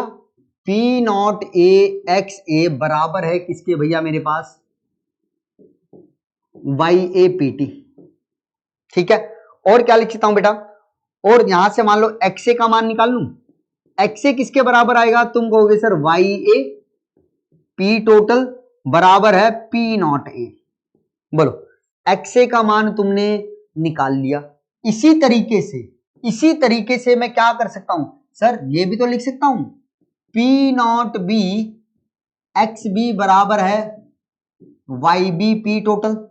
तो यहां से भैया मैं एक्स बी का मान निकाल लूं, क्या होगा सर? वो हो जाएगा sir Y B P total बटे में पी नॉट, ठीक है। तो ये एक्स बी का मान आ गया सर हमारे पास, क्या आ गया? एक्स बी का मान आ गया सर हमारे पास। तो अब क्या है भैया, अब क्या करना है तुम्हें? बस सीधा सीधा देखो, अब तुम जानते हो, ठीक है, हमें पता है, ऐसे लिख देता हूं भैया, हमें पता है, क्या पता है कि सर एक्स ए जमा एक्स बी किसके बराबर होता है? 1 के बराबर होता है, ठीक है। अब बताओ एक्स ए का मान पता है, एक्स बी का मान पता है, उन दोनों को यहां पे रख दूं और किसके बराबर कर दूं? 1 के बराबर कर दूं। किसके बराबर कर दूं? 1 के बराबर कर दूं। तो 1 के बराबर करोगे तो एक बार जल्दी से यहां पे लिखो भैया, क्या फॉर्मूला बनेगा? तुम कहोगे सर हमारे पास बनेगा ये फॉर्मूला, क्या सर? ये आया वाई ए, ये आया पी टोटल, और यहां पे लिखा पी नॉट ए, जमा में वाई बी पी टोटल, ये क्या हो जाएगा? पी नॉट बी बराबर हो गया किसके भैया? 1 के, ठीक है, बराबर हो गया किसके भैया? 1 के। अब थोड़ा सा बदलता क्या हूं? अब तो देखो मैथ्स है भैया, अब एक दो बार इसको हाथ से लिख के देखोगे ना तो ये तो रट जाएगा तुम्हें। जमा में वाई बी को क्या लिख सकता हूं? 1 माइनस वाई ए। भैया मोल प्रभाज सिर्फ विलयन अवस्था में ही थोड़ी ना एक्स ए जमा एक्स बी एक के बराबर होती है, वाई ए जमा में वाई बी भी एक के बराबर हो गया। मोल प्रभाज जिसको बोल दिया उसका अधिकतम मान तो एक ही हो सकता है। तो जल्दी बताओ वाई बी का मान क्या आएगा, 1 माइनस वाई ए आएगा, 1 माइनस वाई ए आएगा। अब क्या करो भैया, अब इसको बस सॉल्व कर लो, अब इसको क्या कर लो भैया, सिर्फ सॉल्व कर लो। सॉल्व करोगे तो कैसे होगा, देखो देखो भैया कैसे सॉल्व करोगे। मान लो मैं क्या करता हूं भैया, यहां से सबसे पहले भैया हम ऐसा करते हैं, पीटी कॉमन निकाल लो, बराबर एक है, पीटी को कॉमन निकालूं और उस तरफ ले जाऊं तो 1 बटे पीटी बन जाएगा। क्या बन जाएगा, 1 बटा पीटी।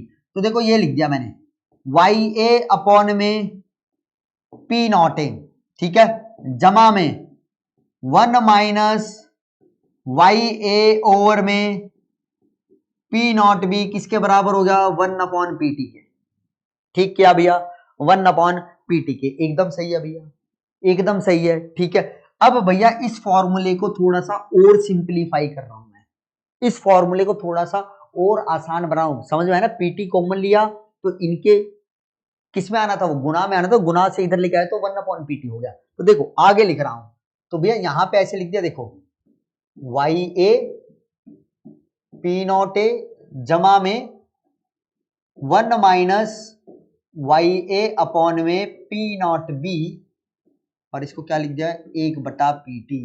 अब देखो इस ब्रैकेट को खोल दो तो क्या होगा, Y A P naught A जमा में इसको क्या लिखो, 1 upon P naught B minus में Y A over P naught B किसके भैया, 1 अपॉन पी टी के।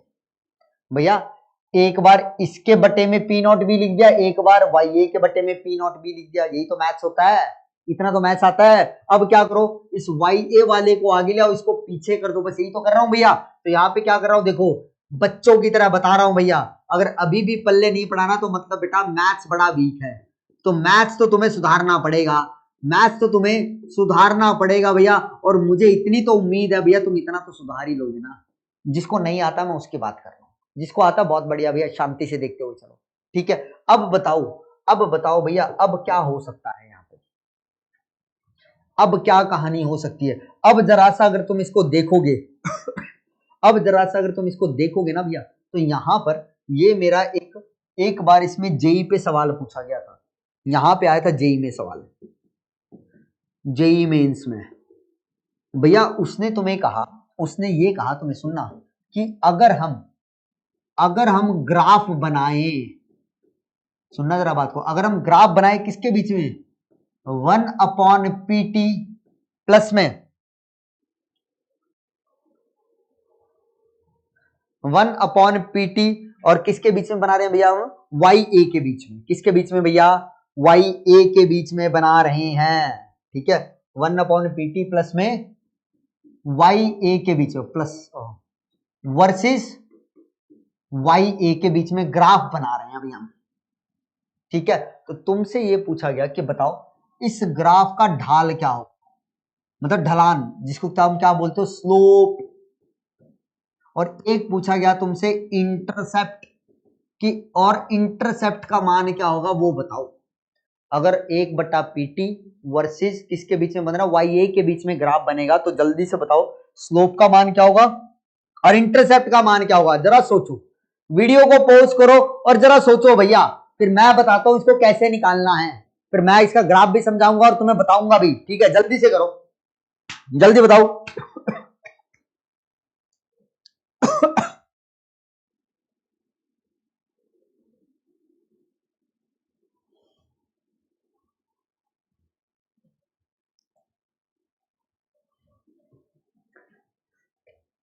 बोलो भैया, हो गया, हो गया, चलो चलो, जिनको हो गया ठीक है भैया, जिनका नहीं हुआ मुझसे सुनना भैया। अब इस वाले समीकरण को ले रहा हूं, तो यहां पे देखो, इन दोनों में से वाई ए को कॉमन निकाल लो, यहां से कर रहा हूं चालू, देखो अब इस ग्राफ की तरफ जा रहा हूं कैसे बनाएंगे। ठीक है, तो यहां पे लिखा 1 अपॉन पीटी, इस तरीके से लिख दिया इस तरफ। ठीक है, इस पीटी को इधर कर दिया, इस वाले को इधर कर लिया, मैंने वाई ए कॉमन निकाल दिया, तो क्या बचेगा, आप कहोगे सर हमारे पास बचेगा पी नॉट ए माइनस पी नॉट बी, इसके साथ क्या जुड़ा हुआ है, वाई ए, और जमा में क्या है सर, 1/P0B। बस ऊपर से वाई ए कॉमन निकाला है मैंने। अब जल्दी बताओ, अंदर वाली ब्रैकेट को सॉल्व कर लोगे, लघुत्तम लोगे भैया, एलसीएम लोगे, क्रॉस मल्टीप्लाई करो, सब कहानी खत्म करो, तो कर दो सर। ये लो सर, 1/PT किसके बराबर होगा, P0B इधर आएगा भैया, मैथ्स कर रहा हूं, P0A इधर आएगा सर, नीचे क्या बचेगा, P0A, P0B बचेगा सर, और ब्रैकेट में क्या है सर, YA है सर, और यहाँ पे क्या है सर, P0B है। अब ये जो समीकरण बनी है, अब यहां से वो ग्राफ बन रहा है। कैसे बनेगा सर, इसको y बोलो, इसको mx बोलो, इसको c बोल दो सर। तो ये जो समीकरण लिखी है, ये स्ट्रेट लाइन समीकरण होती है। तो y एक्सिस पे क्या रख रहा हूं बेटा, 1/PT, तो देखो ये रहा 1/PT। एक्स एक्सिस पे क्या रख रहा हूं सर, YA, तो ये रहा YA सर। तो सर जल्दी से ग्राफ बनाओ, तो जल्दी से ग्राफ बनाओ सर। ये लो ग्राफ बना देते हैं, ये लो भैया हम ग्राफ बना देते हैं। और ग्राफ जब तुम बनाओगे ना, ग्राफ, अरे ग्राफ जब तुम बच्चा बनाओगे तो ग्राफ कुछ ऐसा दिखाई देगा। सुनना बात को भैया। अब हम कर क्या रहे हैं भैया, आप कहोगे सर यहाँ पे लिया आपने 1/PT, यहाँ पे लिया आपने YA, तो जल्दी बताओ, मैंने तुम्हें बताया था m क्या बताता है, स्लोप को। तो यहाँ पे m का मान ये है P0B माइनस P0A बटे में P0A P0B, और स्लोप के आगे साइन कैसा बेटा, जब आगे कुछ भी ना लिखा हो तो पॉजिटिव साइन मानते हैं, बोलो है ना। इस ब्रैकेट के आगे कुछ भी नहीं है तो पॉजिटिव है ना भैया, पॉजिटिव साइन को नहीं दिखाते। अगर इसके आगे नेगेटिव लिखा होता तो क्या होता है, ये m माइनस का हो जाता। तो स्लोप कैसा है, पॉजिटिव। स्लोप कैसा है, पॉजिटिव। तो ग्राफ कैसा बनेगा सर, नीचे से ऊपर, बताया था ना, अगर m का मान पॉजिटिव हो तो ग्राफ नीचे से ऊपर जाता है, ठीक है। अगर m का मान नेगेटिव आ जाए तो ऊपर से नीचे आता है, कहां आएगा, ऊपर से नीचे आएगा। और सर c का मान भी तो आ रहा है, अगर यहाँ पे c का मान आ गया तो इसका मतलब ग्राफ अब सर ओरिजिन से नहीं होगा, यहां से नहीं जाएगा सर, कहीं ऊपर से जाएगा, तो ग्राफ कुछ इस प्रकार का आएगा। और इस ग्राफ के लिए तुमसे कोई पूछ ले कि सर स्लोप बताइए, तो स्लोप क्या होगा, तो उसको सीधा सीधा मुंह पे फेंक के मारना कि भैया ये स्लोप होगा, ये तो हमने पढ़ा है, कुछ अच्छा सवाल लेकर आओ, ये तो हमें पढ़ा है, ये तो हमें आता है। और कोई कहे कि इंटरसेप्ट बताओ, तो कोई कहता है कि सर इंटरसेप्ट बताओ, तो इंटरसेप्ट के लिए उसके मुंह पे क्या फेंक के मारना, 1/P0B मारना। बस ये सवाल पूछा जाता है, देख लो जेई में ऐसी चीजें पूछ लेता है तुमसे। अब तुम्हें पता होनी चाहिए कहां से क्या चीजें आ रही हैं। मैं फिर बोल रहा हूं, बोर्ड का इनसे कोई लेना देना नहीं है, बोर्ड में ये चीजें नहीं पूछी जाती है, बोर्ड यहां तक नहीं जाता है, बोर्ड लेवल में यहां तक नहीं आता। हाँ, एक और कमाल की बात भैया, एक बच्चे का मैंने कमेंट पढ़ा था, कहता कि सर आप जो क्वेश्चन करा रहे हैं ना, तो एनसीईआरटी वाले हैं। तो भैया एनसीईआरटी के भी क्वेश्चन करवाऊंगा ना, बोर्ड की भी तो तैयारी करवानी है। कह रहे जेई मेंस का एक भी क्वेश्चन नहीं आया, तो भैया फिर मेरे ख्याल से उस बच्चे ने जेई मेंस का कुछ पढ़ा ही नहीं है आज तक, उसे यही नहीं पता है जेई मेन का कौन सा क्वेश्चन है, बोर्ड का कौन सा है। भैया एक बच्चा तो ये भी कहता है सर क्वेश्चन ज्यादा करवाया करो। भैया जिस टॉपिक में जितने क्वेश्चंस होते हैं ना, उतने करवाता हूं। अब तुम कहो कि सर एक टॉपिक में 10-15 क्वेश्चन, तो बेटा एक बात बताओ, मुझे सिलेबस भी करवाना है। अगर तुम्हें 10-10, 15-15 या 6-6, 7-7 क्वेश्चन करवाने लगा एक टॉपिक पे, ठीक है, तो सिलेबस कब कराऊंगा, फिर कुछ दिनों बाद आप ही बोलेंगे सर टाइमली सिलेबस नहीं करवाया आपने। भैया खुद भी मेहनत करना सीखो ना, खुद भी मेहनत करना सीखो। और बच्चे यहाँ पे फिर पता है, एक तो बड़ा शानदार बच्चा मिला है भैया, नाम मुझे याद नहीं है, कहते सर आप इंग्लिश मीडियम से कंपैरिजन क्यों करते हो, वहां तो क्वेश्चन का। भैया आपने इंग्लिश मीडियम की क्लास नहीं देखी, जाके देखना, जिस टॉपिक पे जितने क्वेश्चन करवा रहा हूं वहां पे उतने ही करवाए गए हैं। तुम्हें एक ज्यादा भले ही करवाया, कम नहीं करवाया है, ठीक है भैया। तुम और मेरे को ऐसा लगता है वो बच्चा कंपैरिजन में ही मर जाएगा, वो बच्चा कंपैरिजन में मर जाए कि इंग्लिश में यहाँ पे हमें ये। भैया तुम इसी जद्दोजहद में अपना जीवन गुजार दोगे, जो करवाया जा रहा है वो नहीं करोगे। तुम्हें ये देखना है कि वहां क्या करवाया गया और यहाँ क्या नहीं करवाया गया। भैया खुद मेहनत करना सीखो, जब तक खुद मेहनत ही नहीं बनोगे, दूसरों पे ब्लेम डालते रहोगे, सर आप ये नहीं करवा रहे तो क्वेश्चन नहीं हो रहे, आप ये नहीं करवा रहे तो क्वेश्चन नहीं हो रहे। भैया सांस लेना भी तुम्हें किसी ने सिखाया थोड़ा ना, खुद लेने लगे ना, क्योंकि तुम्हारी जरूरत थी वो, समझ रहे हो, वो तुम्हारी जरूरत थी। तो इसी तरीके से भैया आईआईटी में जाने उस लक्ष्य को अपने जरूरत बना लो, तो तुम फिर दूसरों से ये सीखोगे कि भैया दूसरे भी मेहनत करते हैं तो मुझे भी करनी पड़ेगी, हम किसी के भरोसे नहीं बैठ सकते बेटा, हम हैं यहाँ पे, हम तुम्हें रास्ता दिखाएंगे, हमें सब कुछ करवाना है। तो भैया हम तुम्हें पूरा कंटेंट भी दे रहे हैं, सब कुछ दे रहे हैं, लेकिन तुम पहले उस दुनिया से तो बाहर आओ। इतने में तुम ये कंपैरिजन करते हो ना कि टीचर ने क्या बोला, इसको मैं क्या जवाब दूं, वहां क्या हुआ, इतना सब ये करते हो। इससे अच्छा भैया पढ़ाई पे ध्यान लगाओ, जो करवाया जा रहा है उस पे ध्यान लगाओ, वरना कमियां निकालने में और तुलना करने में ही अपना जीवन व्यर्थ कर दोगे और चले जाओगे यहां से। कोई याद नहीं रखेगा, ऐसे व्यक्ति को कोई याद नहीं रखता है। तुम पूरी उम्र फिर यही करोगे, वो तुम अपना व्यक्तित्व बना लोगे, ऐसी पर्सनैलिटी बन जाएगी तुम्हारी। तुम फिर हमेशा यही करोगे, तुलना करोगे किसको क्या मिल रहा है और तुम्हें क्या नहीं मिल रहा है, तुम यही देखते रहोगे। और देखना तुम में से ही कुछ ऐसे बच्चे होंगे जो यहीं पे पढ़ के तुमसे आगे निकल जाएंगे। फिर पता क्या कहोगे, नहीं भैया वो इंग्लिश मीडियम में पढ़े होंगे शायद कहीं पे, इसलिए उनका निकल गया। फिर तुम अपने आप को ये दिलासा दोगे। तो बेटा जो पढ़ने वाले हैं ना सिर्फ पढ़ाई करते हैं, जो पढ़ने वाले हैं सिर्फ और सिर्फ पढ़ाई करते हैं बेटा। क्या ये बात समझ में आ गई भैया, बोलो है ना? क्या ये बात आप लोगों को समझ में आ गई है? हाँ जी सर समझ में आ गई है। अब जरा सुनना, अब जरा यहाँ पे सुनना। अब यहाँ पे एक क्वेश्चन बताने वाला हूं जो एडवांस में पूछा गया है, जो एडवांस में पूछा गया है भैया। और एडवांस के अंदर भी सिर्फ एक ही बार आया, और बहुत बहुत बहुत बहुत कम ऐसी किताबें हैं जहां इसके बारे में लिखा हुआ है, और ज्यादातर टीचर बताते भी नहीं। अब जाके एक बार देखना है अंग्रेजी में ये पढ़ाया भी या नहीं। जो तुलना करता ना वो ये तुलना ही करके आ जाए भैया, तुलना ही करके आए कि ये चीज पढ़ाई या नहीं पढ़ाई है, फिर पता चलेगा। अब नहीं कहो हाँ सर ये ज्यादा चीज यहाँ पढ़ा दी है, क्यों पढ़ा दी गई सर, इसके लिए भी बोल दिया करो, ठीक है? नहीं नहीं भैया नहीं, तुलना मत करो बेटा, मैं वही कह रहा हूं, अपने ऊपर ध्यान लगाओ, अपनी कमियों को पकड़ो। तुम्हारे पास इतना समय नहीं है तुम ये देखते फिर वो क्या करवा रहे हैं क्या नहीं करवा रहे हैं, ठीक है? तो आओ भैया अब जरा सा इस फॉर्मूले को देखो, अब जरा सा इस फॉर्मूले को देखो। क्या देखो सर, क्या देखो सर? अब जरा सा देखना भैया, अब मैं क्या करता हूं, अब मैं क्या करता हूं, मुझे ग्राफ बनाना है, मुझे क्या बनाना है भैया, ग्राफ बनाना है। लेकिन कैसे सर? एक समीकरण लिख रहा हूं, देखो पीछे वाली ही लिख रहा हूं, 1/PT बराबर है किसके, P not B P not A, और ये क्या होगा भैया नीचे, P not A P not B, यहां पे है YA, और यहां पे क्या था जमा में 1/P नॉट B, यही था ना, यही समीकरण था ना? हाँ जी यही समीकरण। अब मैं क्या कर देता हूं, इसको पलट देता हूं, पलट देता हूं भैया। पलट कैसे देता हूं भैया, ऐसा मान लो इसके नीचे बटे में 1 है, ये ऊपर है ये नीचे है, तो जब मैं दोनों तरफ पलटूंगा तो जल्दी बताओ ये PT ऊपर चला जाएगा, ये PT ऊपर चला जाएगा सर, और यहां पे क्या बन जाएगा, 1/में P not B minus P not A, P not A P not B, और ये है YA, और जमा में 1/P नॉट B, ठीक है? ये मेरे पास समीकरण बन गया। अब इसकी मैं तुलना कर रहा हूं किससे, y mx प्लस c से।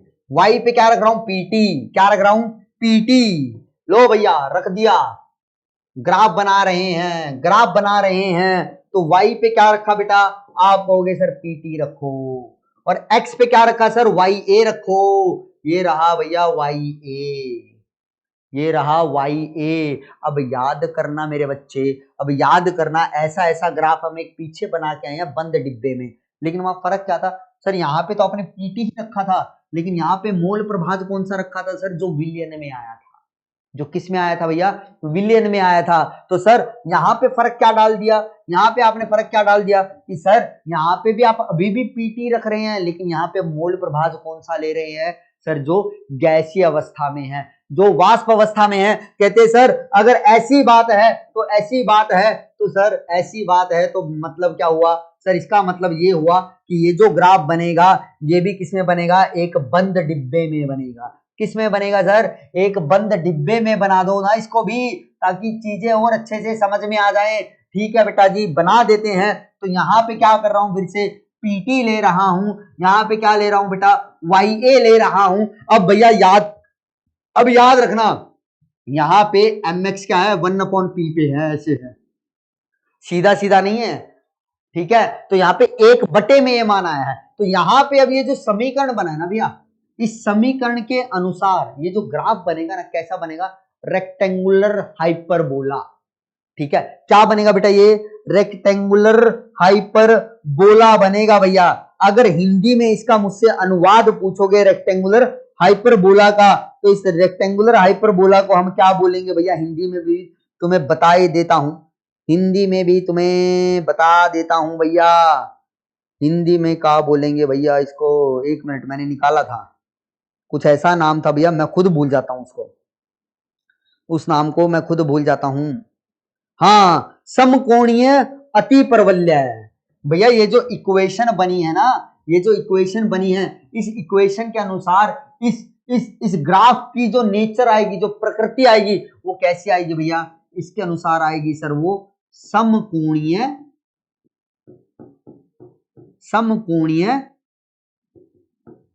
अति परवलय, जिसको अंग्रेजी में बोलते हैं रेक्टेंगुलर हाइपरबोला। क्या बोलते हैं भैया, यहां लिखे देता हूं भैया, यहां लिखे देता हूं, इसके बगल में यहां लिखे देता हूं, इसको क्या बोलते हैं बेटा, रेक्टेंगुलर हाइपरबोला। तो ये ग्राफ तुम्हें ऐसा दिखाई देगा, एकदम धनुष की तरह, ऐसा धनुष की तरह दिखाई देगा। कहानी वही होगी सर, यहाँ पे क्या होगा, यहाँ पे पी नॉट ए हो जाएगा सर। क्यों सर, इस तरह वाई ए बढ़ रहा है, तो मतलब यहाँ वाई ए 1 के बराबर है, वाई बी 0 के बराबर है। यहाँ पे अगर वाई ए 0 है तो मतलब वाई बी 1 के बराबर है, तो यहाँ पे क्या होगा सर, यहाँ पे पी नॉट भी होगा। बस खत्म कहानी, खटाक पटाक झटाक, खत्म, निपट गया भैया, निपट गया। अब अगर तुलना करोगे ना, तुलना करोगे तुम, तो तुलनात्मक भी तुम्हें दिखा देता हूं, तुलनात्मक भी तुम्हें दिखा देता हूं भैया। कैसे सर, तुलनात्मक क्या बोलना चाह रहे हो भैया, तुलनात्मक ये बोलना चाह रहा हूं कि अगर यहाँ पे मान लो पी टोटल रखा है और यहाँ पे मैं मोल प्रभाज ले लूं, क्या भैया, विलियन वाली, तो जो ग्राफ आएगा, तो जो ग्राफ आएगा हमारा, वो ग्राफ कैसा दिखाई देगा, आप कहोगे सर वो जो ग्राफ है ना हमारा, ग्राफ अब कुछ ऐसा बना रहा हूं, देखो ऊपर से बना रहा हूं, अरे कलर बदल देता हूं, कलर बदल देता हूं। तो भैया जब भी तुम्हें पी टोटल और विलियन की मोल प्रभाज में ग्राफ दिखे, तो वो कैसा ग्राफ होगा बेटा, सीधी रेखा का होगा। कैसा होगा, सीधी। तो ये पता क्या बता रहा है, ये मुझे ये बता रहा है कि ये जो ऊपर वाली लाइन है ना, ये लिक्विड के अंदर है, द्रव अवस्था में ये ग्राफ लिया गया है, मतलब द्रव अवस्था की मोल प्रभाज में लिया गया। अगर मान लो यहाँ पे ग्राफ तुम्हें कुछ ऐसा दिख जाए, मोल प्रभाज और किसके बीच में बेटा, मोल प्रभाज और किसके बीच में दिखे बेटा तुमको, सर मोल प्रभाज और किसमें दिखे हमें, पी टोटल। और मोल प्रभाज कौन सी रख दे बेटा, इसकी जगह कौन सी रख दे बेटा, तुम्हारी वाष्प अवस्था की, गैसीय अवस्था की। तो भैया ग्राफ ऐसा आने लगेगा, ग्राफ ऐसा आने लगेगा। तो ये जो हरा हरा लिखा है ना, ये वाला जो ग्राफ है, ये कौन सी अवस्था को दिखा रहा है, तुम कहोगे सर ये गैसीय अवस्था को दिखा रहा है। किसको दिखा रहा है भैया, गैसीय अवस्था को। तो याद रखना, इस ग्राफ से, ये सीधी रेखा से ऊपर ऊपर क्या मिलेगी तुम्हें, हमेशा द्रव अवस्था। क्यों, क्योंकि सर ऊपर दाब बढ़ रहा है ना, ऊपर दाब बढ़ रहा है, तो ऊपर मिलेगी सिर्फ लिक्विड स्टेट। बोलो हाँ है ना, क्यों सर, क्योंकि दाब बढ़ने पे अणु आएंगे पास पास, अणु पास पास आएंगे तो क्या होगा सर, वहां पे द्रवीकरण होगा, या बोलूं वहां पे सिर्फ द्रव अवस्था हो सकती है। तो ऊपर दाब बढ़ रहा है, तो यहाँ पे क्या मिलेगी, सिर्फ द्रव अवस्था। और नीचे की तरफ देखोगे तो दाब कम है, दाब कम है तो अणु दूर दूर होंगे सर, अणु दूर दूर होंगे तो इसका मतलब नीचे क्या मिलेगी, गैसीय अवस्था। भैया इस सीधी रेखा और इस मुड़ी हुई रेखा के सिर्फ बीच में ही तुम्हें क्या देखने को मिलेगी, दोनों अवस्थाएं देखने को मिलेंगी। तो यही चीज तुमसे पूछी जा सकती है एडवांस। मैं फिर बोल रहा हूं, यहां से सवाल बनेगा तो सिर्फ एडवांस में बनेगा भैया, यहाँ पे जेई मेंस का लेवल का नहीं आएगा, जेई मेन इसको छेड़ता तक नहीं है, ऐसे ये एडवांस में आएगा अगर आएगा तो। ठीक है, तो लेक्चर आज का ना थोड़ा ध्यान से सुनना, हैवी लेक्चर है लेकिन मजेदार है, ये चीजें तुम्हें पता होनी चाहिए, ये चीजें तुम्हें पता होनी चाहिए। फिर बोल रहा हूं, ऊपर लिक्विड अवस्था, नीचे गैस अवस्था, और ये क्या होगा, लिक्विड प्लस गैस मिलेगा तुम्हें, लिक्विड प्लस गैस मिलेगा तुम्हें। बोलो हाँ के ना, बोलो हाँ के ना, हाँ सर मिलेगा। तो याद रखना बेटा, ये जो मुड़ी हुई रेखा है ये कब बनेगी, जब मैं पी टोटल और क्या लूंगा सर, क्या लूंगा, मोल प्रभाज लूंगा, गैसीय अवस्था, और इनके बीच में क्या बनाऊंगा सर, इनके बीच में क्या बनाऊंगा सर, जब इनके बीच में क्या बनाऊंगा, ग्राफ बनाऊंगा, तब ये मुड़ी हुई आएगी। लेकिन अगर मैंने पी टोटल और मोल प्रभाज के बीच में ली, और मोल प्रभाज कौन सा लिया सर, विलयन वाला लिया, तब मेरे पास क्या बनेंगे भैया, ये सीधी रेखा वाली बनेंगे। ठीक है, कई बच्चों को तो ये पता ही नहीं होता है ये मुड़ कब जाती है और ये सीधी कब होती है, ये कुछ नहीं पता होता भैया। ठीक है, तो अब तुम्हें ये पता होना चाहिए ये मुड़ा हुआ ग्राफ कब बनेगा और ये सीधी रेखा वाला कब बनेगा। जब सर विलयन वाली मोल प्रभाज के साथ बनाओगे पी टोटल का ग्राफ तब सीधी रेखा, जब गैसीय अवस्था मोल प्रभाज के साथ बनाओगे तो मुड़ी। तो धनुष बन गया ये, तो ऐसे समझ लो भैया धनुष है ये, धनुष। और इस धनुष में कहां पे लिक्विड है, कहां पे गैस और कहां पे दोनों उपस्थित हैं, वो तुम्हें मैंने बता दिया है, वो तुम्हें मैंने बता दिया। तो इसको याद रखोगे, बोलो हाँ है ना भैया, बोलो बेटा जी, क्या इसको याद रखोगे ना, बोलो हाँ है ना। ठीक है, ठीक है सर, इसको याद रखेंगे, इसको हम याद रखेंगे सर। क्या है ना, हमारी बुद्धि थोड़ी सी कमजोर है। तो चलो चलो भैया, अब जरा से तुम्हें मैं थोड़ी न्यूमेरिकल प्रैक्टिस करवा देता हूँ, राउट के नियम पे कैसे आएंगे। तो पहला तुम्हारे पास ये है भैया, इसको जरा पॉज करो वीडियो को और खुद से निकाल के देखो। सबसे पहले तो ये देखा करो क्या दिया गया है, क्या निकालना है, क्या दिया गया है, क्या निकालना है, ये चीजें लिखा करो, फिर क्वेश्चन किया करो। तो जैसे पहला है, यदि द्रव ए और बी के विलयन का वाष्प दाब 150 जमा 60 XA है, तो बताओ पी नॉट ए और पी नॉट बी का मान ज्ञात कीजिए। बहुत बढ़िया भैया, ये जेई मेन का क्वेश्चन है, ये शायद मेरे ख्याल से जेई मेन 2021 का है, ये जेई मेन 2021 का है भैया। तुम्हें क्या दिया गया भैया, द्रव ए और द्रव बी के विलयन का वाष्प दाब, विलयन का वेपर प्रेशर, वीपी का मतलब है वेपर प्रेशर, अब इतनी अंग्रेजी आनी चाहिए। ठीक है, विलयन का वेपर प्रेशर का मतलब क्या हुआ, तुम्हें पी टोटल दे दिया भैया। पी टोटल का मान कितना है सर, आप कहोगे सर ये है 150 जमा में 60 XA है सर, ये है सर हमारे पास। तो तुम्हें निकालना क्या है, ये तुम्हें दिया गया है भैया, ये तुम्हें दिया गया है, तुम्हें निकालना क्या है, तुम्हें पी नॉट ए का मान निकालना है, पी नॉट बी का मान निकालना है। अब जल्दी से बताओ पी नॉट ए का मतलब क्या है, तुम कहोगे सर शुद्ध ए का वाष्प दाब, ये शुद्ध ए का वाष्प दाब है। पी नॉट बी क्या है बेटा, तुम कहोगे सर ये शुद्ध बी का वाष्प दाब है, ये क्या है, शुद्ध बी का वाष्प दाब है। अब जल्दी बताओ, जब शुद्ध ए का वाष्प दाब निकालूंगा तो इसका मतलब यहाँ पे XA का मान 1 होगा और यहाँ पे XB का मान 1 होगा। क्यों भैया, XA का मान 1 है तो यहाँ पे XB 0 हो जाएगा सर, और यहाँ पे XA 0 हो जाएगा। अब तुम्हें ये समीकरण दी गई है तो जल्दी बताओ, अगर यहाँ पे मैंने XA का मान 1 रख दिया तो XA का मान 1 रखने का मतलब मैं P नॉट A का मान निकाल रहा हूं। अगर XA का मान मैंने 0 रख दिया तो सीधा सीधा मतलब है ना सर कि XB वहां पे बनोगा, तब मैं किसका मान निकाल रहा हूं, P नॉट B का। खत्म कहानी, खत्म कहानी। सर यहाँ पे पहले क्या करो, पहले क्या करो, XA को 0 रख दो।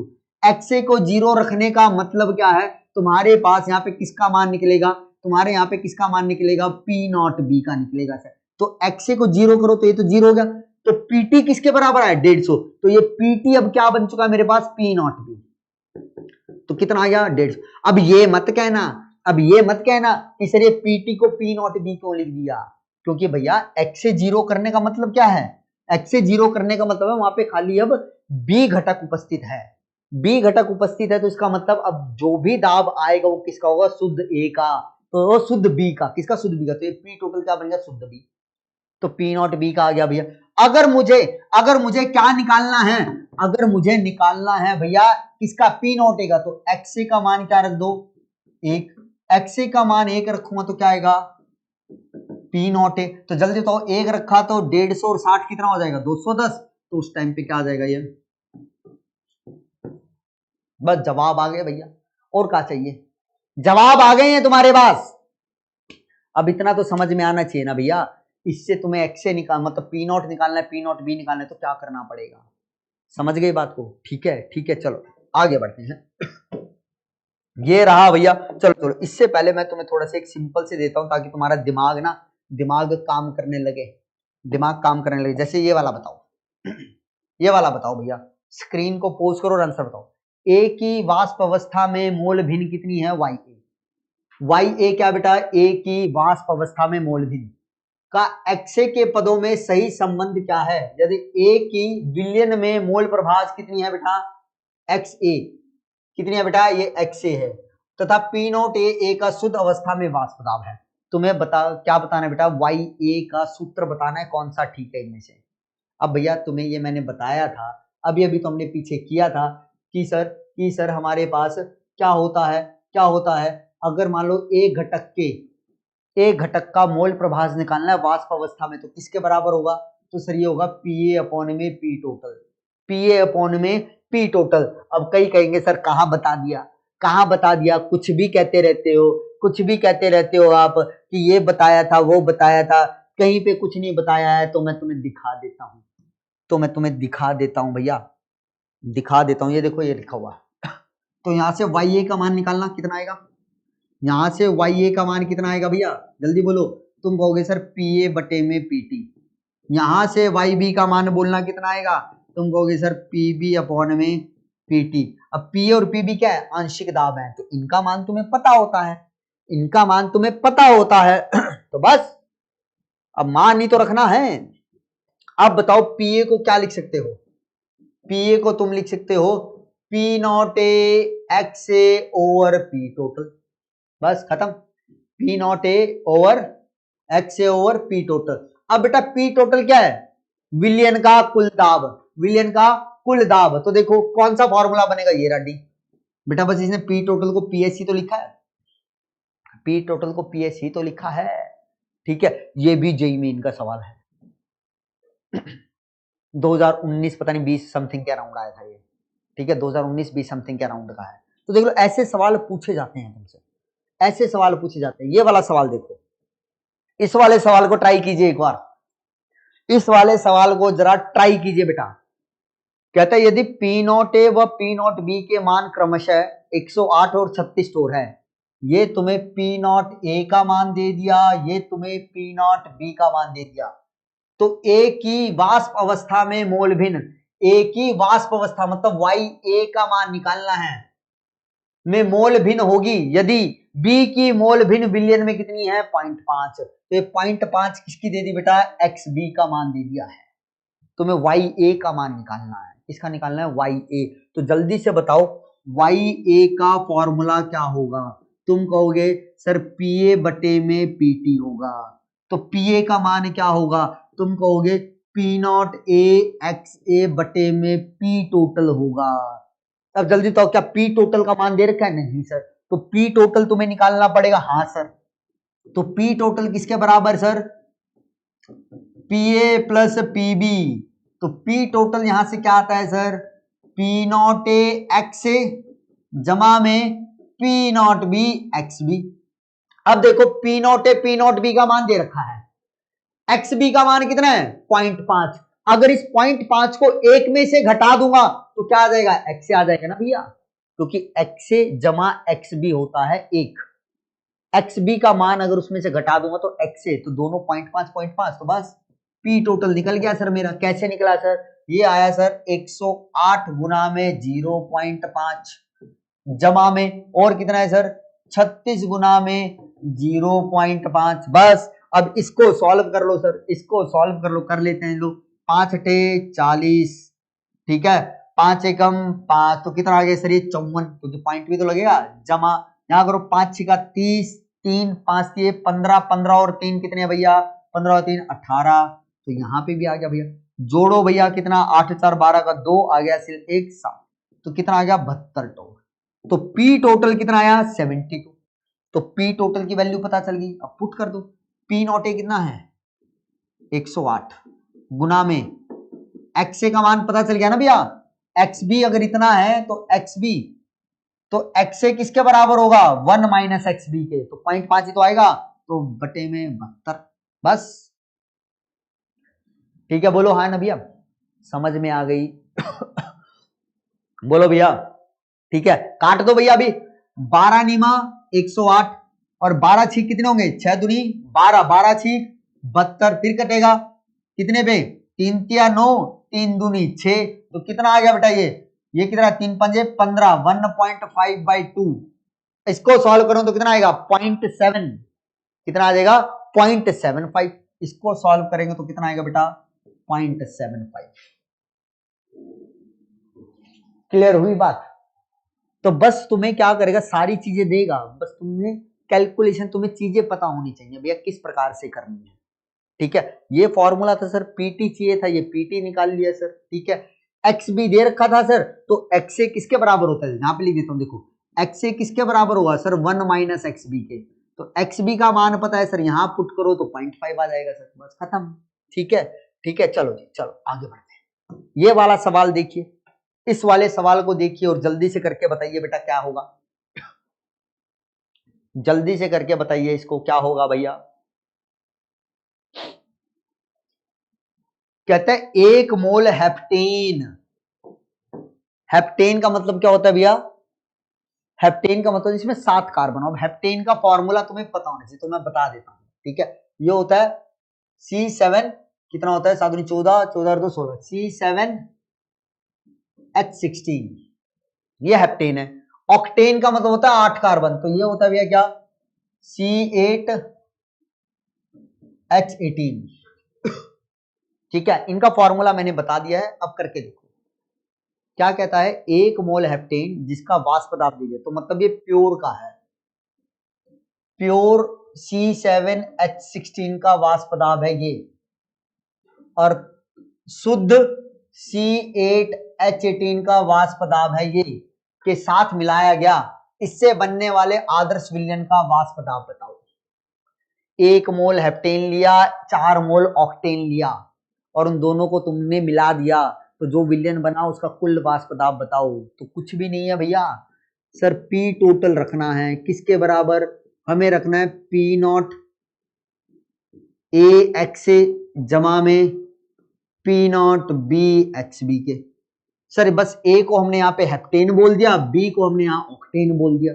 सर दोनों का शुद्ध का मुझे वाष्प दाब दिया हुआ, बस क्या निकालना है एक्स से और एक्स बी, और एक्स से एक्स बी निकालने के लिए देखो तुम्हें मोल दे दिए, तो जल्दी से बताओ बेटा, जल्दी से बताओ। यहाँ पे लिख रहा हूं देखो साइड में, यहाँ पे लिख रहा हूं भैया साइड में, बगल में लिख रहा हूं। तो हेप्टेन के मोल कितने हैं C7H14 के मोल कितने हैं भैया, सॉरी 16 के मोल कितने हैं भैया मेरे पास, तो तुम कहोगे सर 1। ऑक्टेन के मोल कितने हैं बेटा मेरे पास, आप कहोगे सर 4। तो जल्दी बताओ मोल फ्रैक्शन हेप्टेन की कितनी आएगी, तो तुम कहोगे सर 1/5, जितने इसके मोल है बटे में कुल मोल। ऐसी बेटा मोल फ्रैक्शन C8H18 की कितनी आएगी, तो तुम कहोगे सर 4/5। बस आ गया, वैल्यू पुट कर दो।